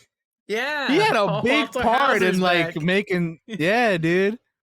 He had a pretty like major key role there towards the end, man. Like, in terms of like giving Daniel a ride, and then Amanda, and yeah, like fucking just being the one. Well, him and like Tori too, because Tori had a flip. She was Mm-hmm. talking to Kreese, and they all got the little newspaper clipping over to Daniel about the lie, which kind of led him down the path of like, yo, we can kind of do something with this, and then yeah, which again, speaking of like rivalries turn friends, like with Robbie and Miguel, you got Tori and Samantha, also Mhm. kind of hearing each other out now this season and kind of doing that. Another thing to fuck up really easy in writing is relationships, right? Like to start off with, you have Miguel and Sam, like kind of arguing a little bit, and then he comes back and they have the talk, and she's like, I need to figure out who I am. I'm not okay right now. And it's like, yeah, he's heartbroken, but he understands. Like, Yeah, that's good writing. Like, there's so many ways they could have soap operaed that, and it is soap opera-y a little bit, they but it's not did, like, but Which like it's I'm not like, to the point where it's real bad though. yeah, they better stay together though, dude, because I am sick of them breaking up and getting back together. Yeah. Stop it. Like, you've done it enough times now. We get it. I get that sometimes you have to add that little, teenage drama bullshit, but they've done it enough, dude. Like, he got you the squid necklace, girl. Come on. I think they're gonna be good going forward. I feel like Yeah. because That's what I hope. Robbie and Tori also have like some relationship stuff, but it's not as Mm. bad as the Miguel Sam stuff, because that relationship I feel is newer, because Tori kind of came a little bit. They didn't really get together till like the last season. Yeah. I lost my train of thought. Where was I going with this? Relationships. I feel like most of the relationship stuff is kind of resolved by the end of this season. And honestly, if they do a season 6, which I feel like they're going to, Which they I don't are. know where Yeah. I don't know where they go. I don't know where they go from here. Same, because like they kind of like at the end of the season we kind of have everybody on the same side, really. So I don't know what other further drama. Well, actually, I know what we're gonna. Well, no, I have an idea because the way the season ends, but I hope that there isn't much more of this like jumping around, like fucking up the relationships again. Because I kind of hope things stay like that at least for a while, because there's been so much of that jumping around like the past previous seasons. But big spoiler alert time. Big spoiler alert time. Again, big spoiler alert. Final episode. Kreese has escaped. Prison break. Kreese gets out of there. So he's back out in the wild again. Now that we get an opposite ending of what happened last season, right? Mm-hmm. Terry is free and Kreese gets taken away. Now we have the reverse of that. Now we have Terry getting taken away and Kreese is free. So I imagine that Kreese is gonna want to, try to get back into some of those kids' heads and try to, do some converting again with Cobra Kai. But yeah, you're right though. I don't like that's where I imagine it's gonna be going. But like, what do they do from there? Like, I don't know. How, The why will these tournament's kids obviously believe this going to guy? happen, right? They're obviously going Yeah. to still do the tournament thing, so that's going to be a thing. The big tournament, the world tournament. Yeah. Oh, I was going to ask you, for any moment, did you think Kreese was actually dead? Because I will be honest with you, I thought he died. I thought they actually killed him in prison for a minute. I was For like, a moment, I did, but then I was like, "There's no way they kill him off like that, right? Like, there's no yeah, way, exactly. dude. That's kind of how Just my like brain that, went. there's I was like, no way, dude. is he actually dead? No, no, he's not. I'm like, they're gonna Because go they do, back to that before this episode's over. I was like, yeah, yeah, and they did. they do a pretty decent job at like making you think he is, but then my brain, my brain was like, "No way, dude. He's such a major character for the Karate Kid Cobra Kai universe. There's no fucking way they kill him off like that. Just some random dude in jail, fucking, shanking his ass. No way, dude."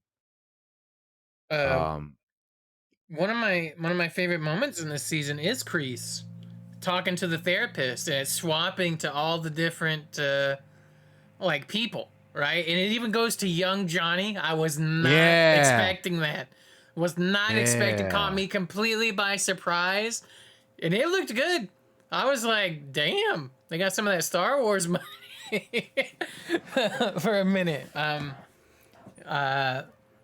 But yeah, like that's one of my favorite moments from this season is Kreese talking to all those people, and they act like they might redeem Kreese, but by the end of this season, that some bitch ain't redeemed. If anything, he's still yeah. evil, more evil No, than he he's was.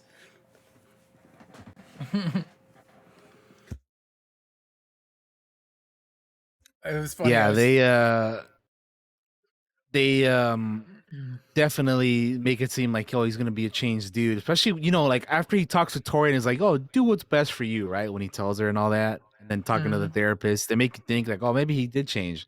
Hell nah, dude. This is John Kreese we're talking about here, man. Ain't no way.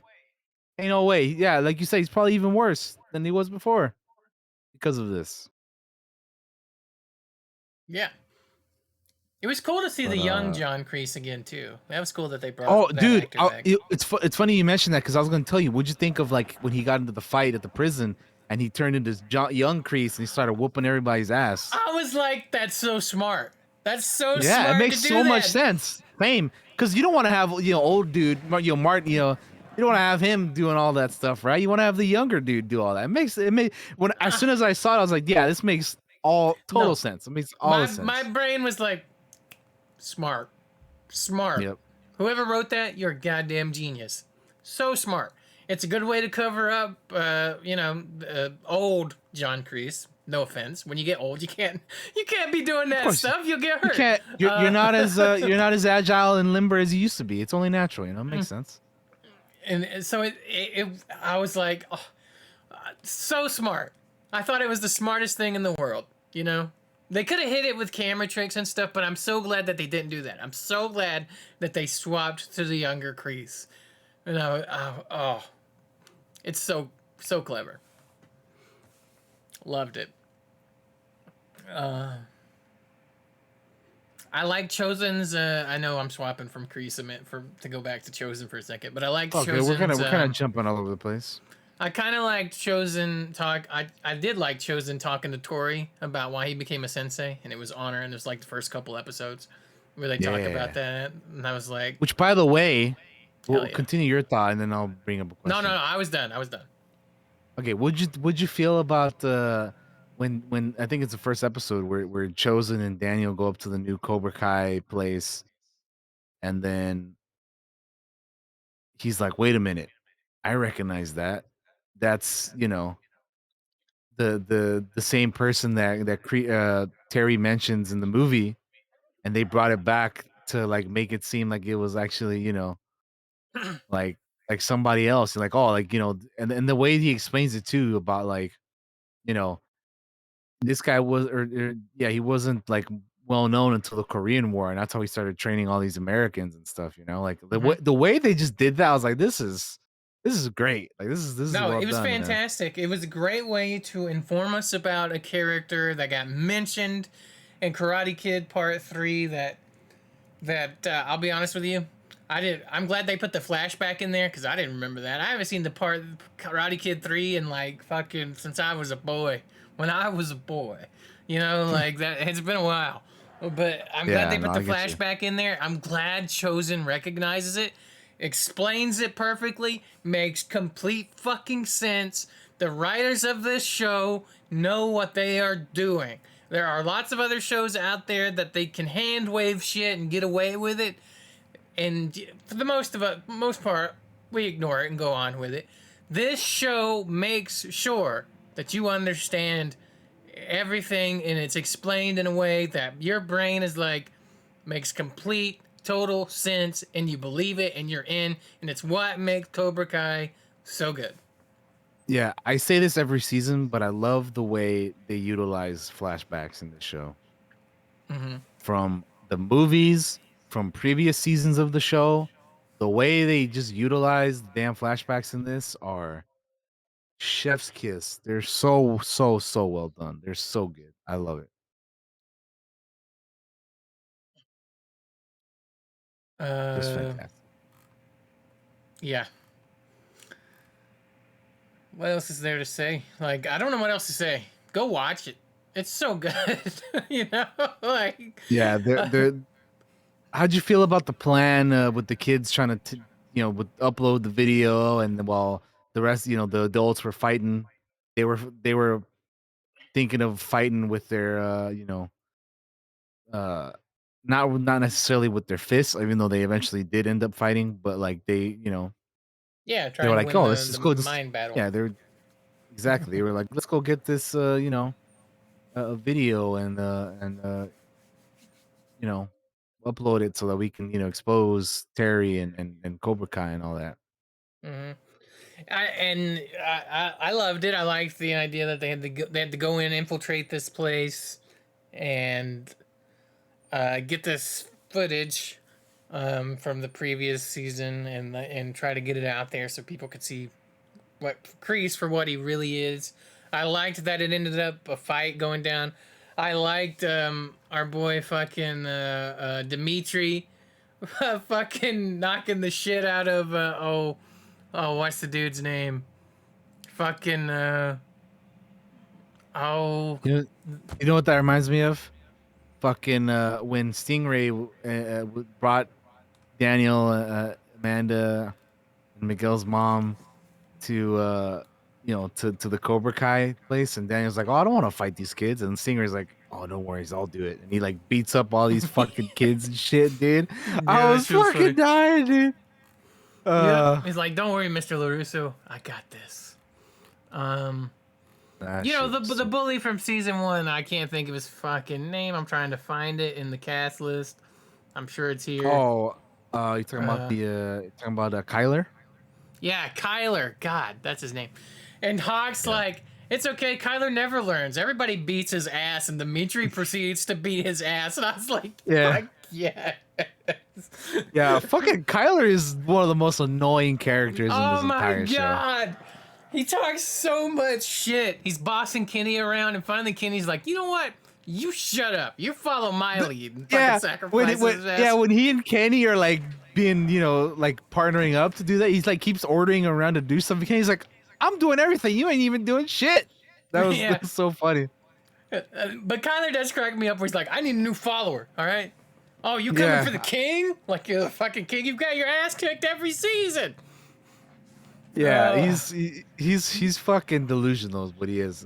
He's annoying, but the actor who plays him does such a good job because he he's does do funny great. shit.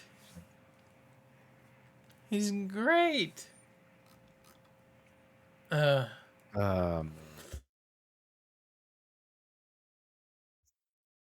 Too funny, dude. Too funny. Yeah. I liked the Miyagi Do's and Eagle Fangs. Learning combining to of learning the where they fight together. Like they realize, hey, protect Oh, the yeah, eggs, yeah. protect the eggs, and then it comes into dude, play here. that was so cool the way they did that, and then like to protect the egg at the end. That was cool. Yeah, I like that a lot. That was Protect the egg. And they all, yeah, it's great. awesome. They'll shield up basically. It was cool. Yeah. But they can fight like off much larger opponents. Like, hell yeah. Another thing that cracked me up was when they were like trying to get for the world tournament, and they had the one dude who was there with the other guys, and like Johnny and Daniel and Chosen are showing him around like Miyagi-Do and whatnot. And then he's like, and Johnny's like, this guy gets it, you know. He's like, yeah, and he like yells out and all that other shit he does. That was great, man. Oh, the fucking Rocky references were hilarious. Yeah, he's like, oh, There's I don't some need a name right now, but you guys are gonna have to come up with a with a singular name. That guy, he was pretty good.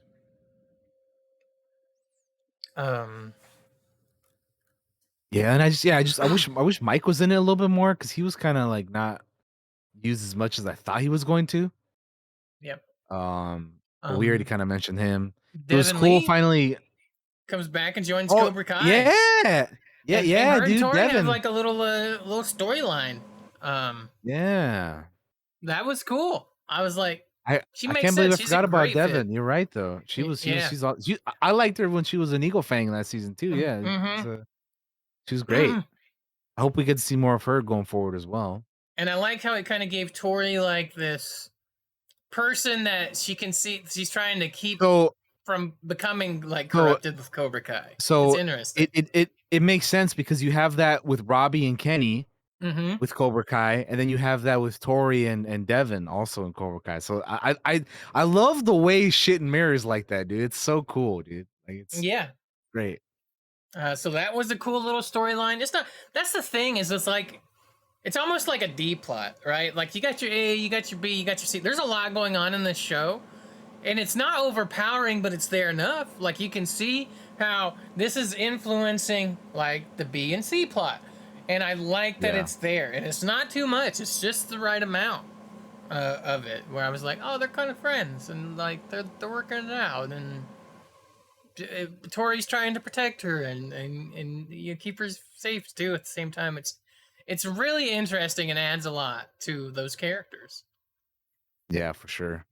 And for a show like this that has so many characters, Cobra Kai has a ton of characters spread all over the spectrum of factions between Cobra Kai, Eagle Fang, and Miyagi-Do. That like they can focus on like each one of these people, and like I could totally see a storyline with this character right now. It just works. I can see a storyline with this character right now. It's working. Like they give enough each season to these characters, and that's just fantastic. And you know what's crazy about that too is that this show isn't even that long. Like the episodes are what, like 30 to 40 minutes long or something like that. Yeah, they're fairly short. Yeah, like I remember we watched the first 5 and I was like, damn, that's it? Like I thought they were, I keep thinking they're like longer than they actually are, but they're not. They're like 30 to 40. Like the last episode was like almost 50 minutes. Like it wasn't even an hour. Like it was, it's crazy. But no, it was good. It was really good. I really I just love the show, man, and the characters and everything. It's so good. It's one of those shows that I always recommend people to watch because I'm like, yo, if you haven't seen it, like watch it. It's fantastic. It's great. One of the worst moments of the show, Anthony LaRusso gets a shit swirly. When they were going toward that toilet with that kid, man. I was like, that is not okay. That is not okay. That was terrible. That was awful. That was the worst moment from the show. I was like, that is so mean to do that to some kid. She finally started to get into the karate stuff too, though. So hopefully, get some growth with him next season. Yeah, and they even talk about it. It's like he's not good at the muscle memory stuff, but he's good at thinking on his feet. So that's pretty cool. Yeah.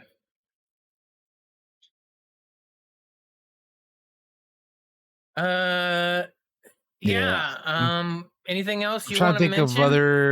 I'm trying to think of other things we may have missed because there's a lot. There's 10 episodes worth of stuff, and we don't always get everything right. We had another crooked ass ref in the yeah, dude. I was like, not again, not after the fucking All Valley. It was some shit. I was like, fuck that referee. I'd kick his ass. Yeah, man, fuck that guy. But no, I don't know. It was I just really like the season, man. Like I this is one of those shows that it's one of my favorite shows on TV, man. Like I don't really have too much negative things to say about it, if at all. Like I just it all my minor like my big complaints are like the kid like the super drama like overdoing it with the Miguel and Sam stuff. Like Sam getting mad at Miguel after she broke up with him when they weren't even together after he was kissing a girl. Like you can't Yeah, come on. yeah. Like come on. I was like, I understand being hurt in the moment, but like, it's like you guys weren't together, so like being mad at him is Yeah. stupid.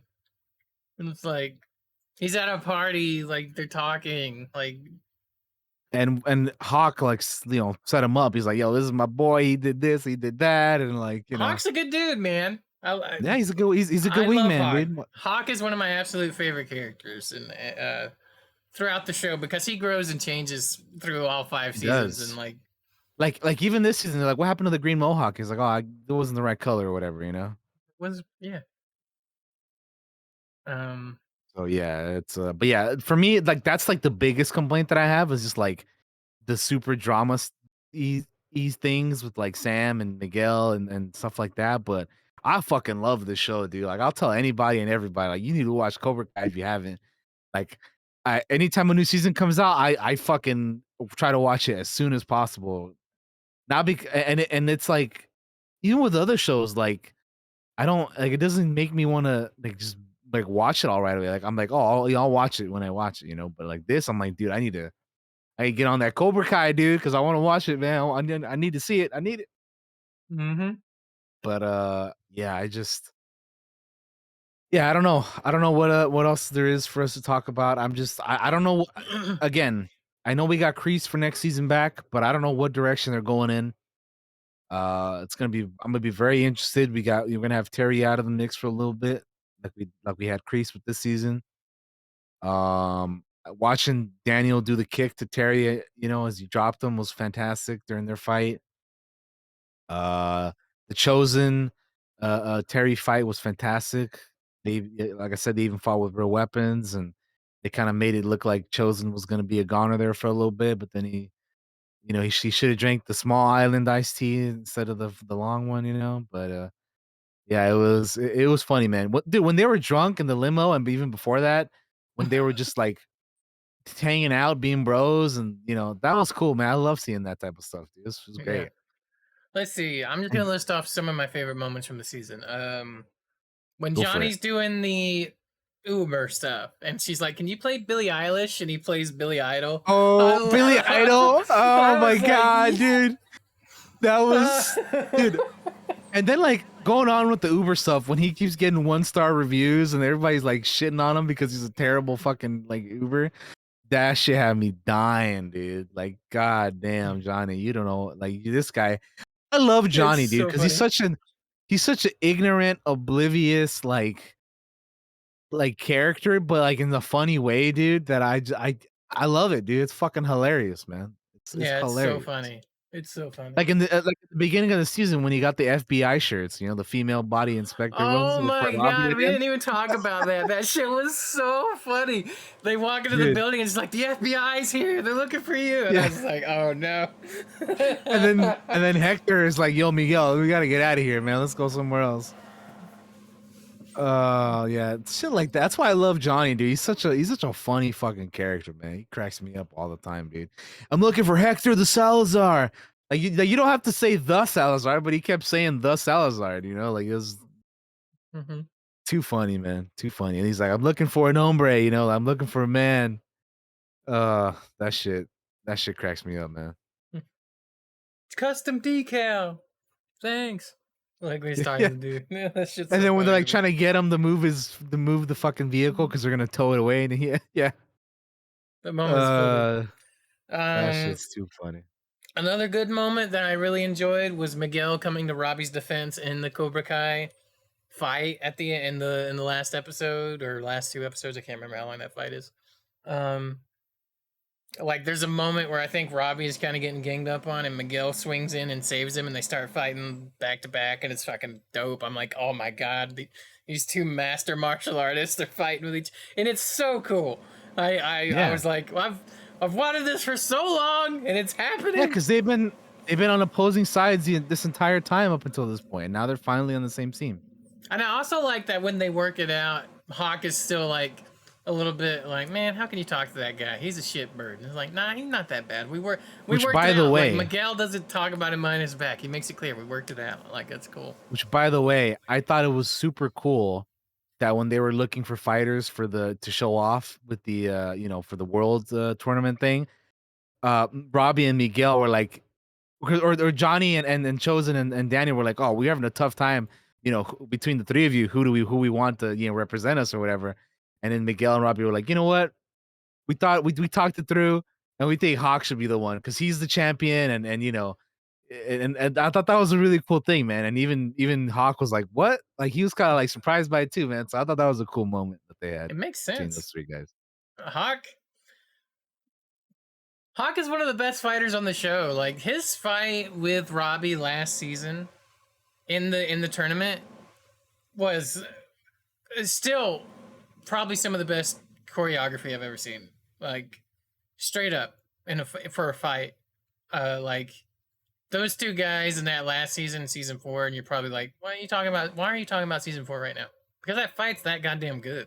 Like, those guys are fantastic at it. And then, like, when they put him up for this season to be like, yeah, we're choosing Hawk. We talked it through. It's Hawk. I was like, yeah, he can take him. He can do it. Then he got silver bulleted, and the fucking refs paid off and so much shit. But Oh yeah, that was how dare they, dude? Fucking refs, man. Fucking Terry. Damn crooked zebras. Because they wear the stripes. It's like a zebra. Yeah.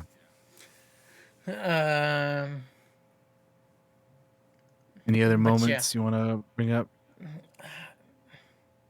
No, I think that's about all I can think of right now. Although I'm sure when we're done, I'll think of a million more. That's the way it always goes. We always think of shit after we're done. But anyway, I think if you wanna call it there, we can call it there. We can call it there. Overall, let's call it there. Another fantastic season of Cobra Kai. I absolutely love the show. The characters and the actors and everybody involved knows what they're doing. They continue to consistently put out great seasons time and time again. Every year they put them out, and it's one of those shows that, like, every time they're like, there's a new season, I always get hyped and excited to watch it because it's just, they know what they're doing, man. Like, there are very few shows that do that for me, and this is one of them, man. I love it. I love it. I hope they keep doing this show. If the quality is gonna stay at this level, go for as long as you need to, and as long as the actors and actresses want to do it. As long as everybody involved wants to keep rolling the way they're doing it, I don't see any reason why they should stop. Yeah. If they can keep the story and everything like good, as good as it's been, keep it rolling, man. I'll keep watching. So Hell yeah. Yeah. I'm the same, man. All right, that's gonna do it for that topic in this episode. So we're gonna go ahead and throw it over to our goodbye screens. DT, you are up, my friend. You are on the main screen. It's all you. Thank you guys for watching this episode or listening to this episode of Clockwork Cantina, episode 131, Cobra Kai season 5. That was a lot of fun. We had 2 weeks worth of news to catch up on, so it was a bit of a longer episode. And yeah, I had a lot of fun talking about Cobra Kai, one of my favorite shows. Coming up for me, I'm gonna be streaming more Elden Ring. The videos have started going up on YouTube, so if you want to check out my playthrough, check that out. And then if you want to see me play it live, you can come see me play it live because I'm still playing it over on my channel. Go follow me and hit me up on all the socials you see on the sidebar there. Next week we'll be talking about our favorite gaming companions, so come check that out next episode. Thanks guys. We'll see you all next time. Bye bye. Peace out. All right, guys. Thank you for stopping in on today's episode of the Clockwork Cantina. There's been quite a few of you in here. We appreciate you. Make sure to go check out the YouTubes and stuff. The down over there, right over there, right there, right down there. For some of the trailer reactions and stuff that I have on my channel. Make sure to follow the Twitch, the Spotify, all the deal. We're available on everything. It's pretty much. Go subscribe to the YouTube. Check out those trailer reactions. Make sure to follow us on Twitter.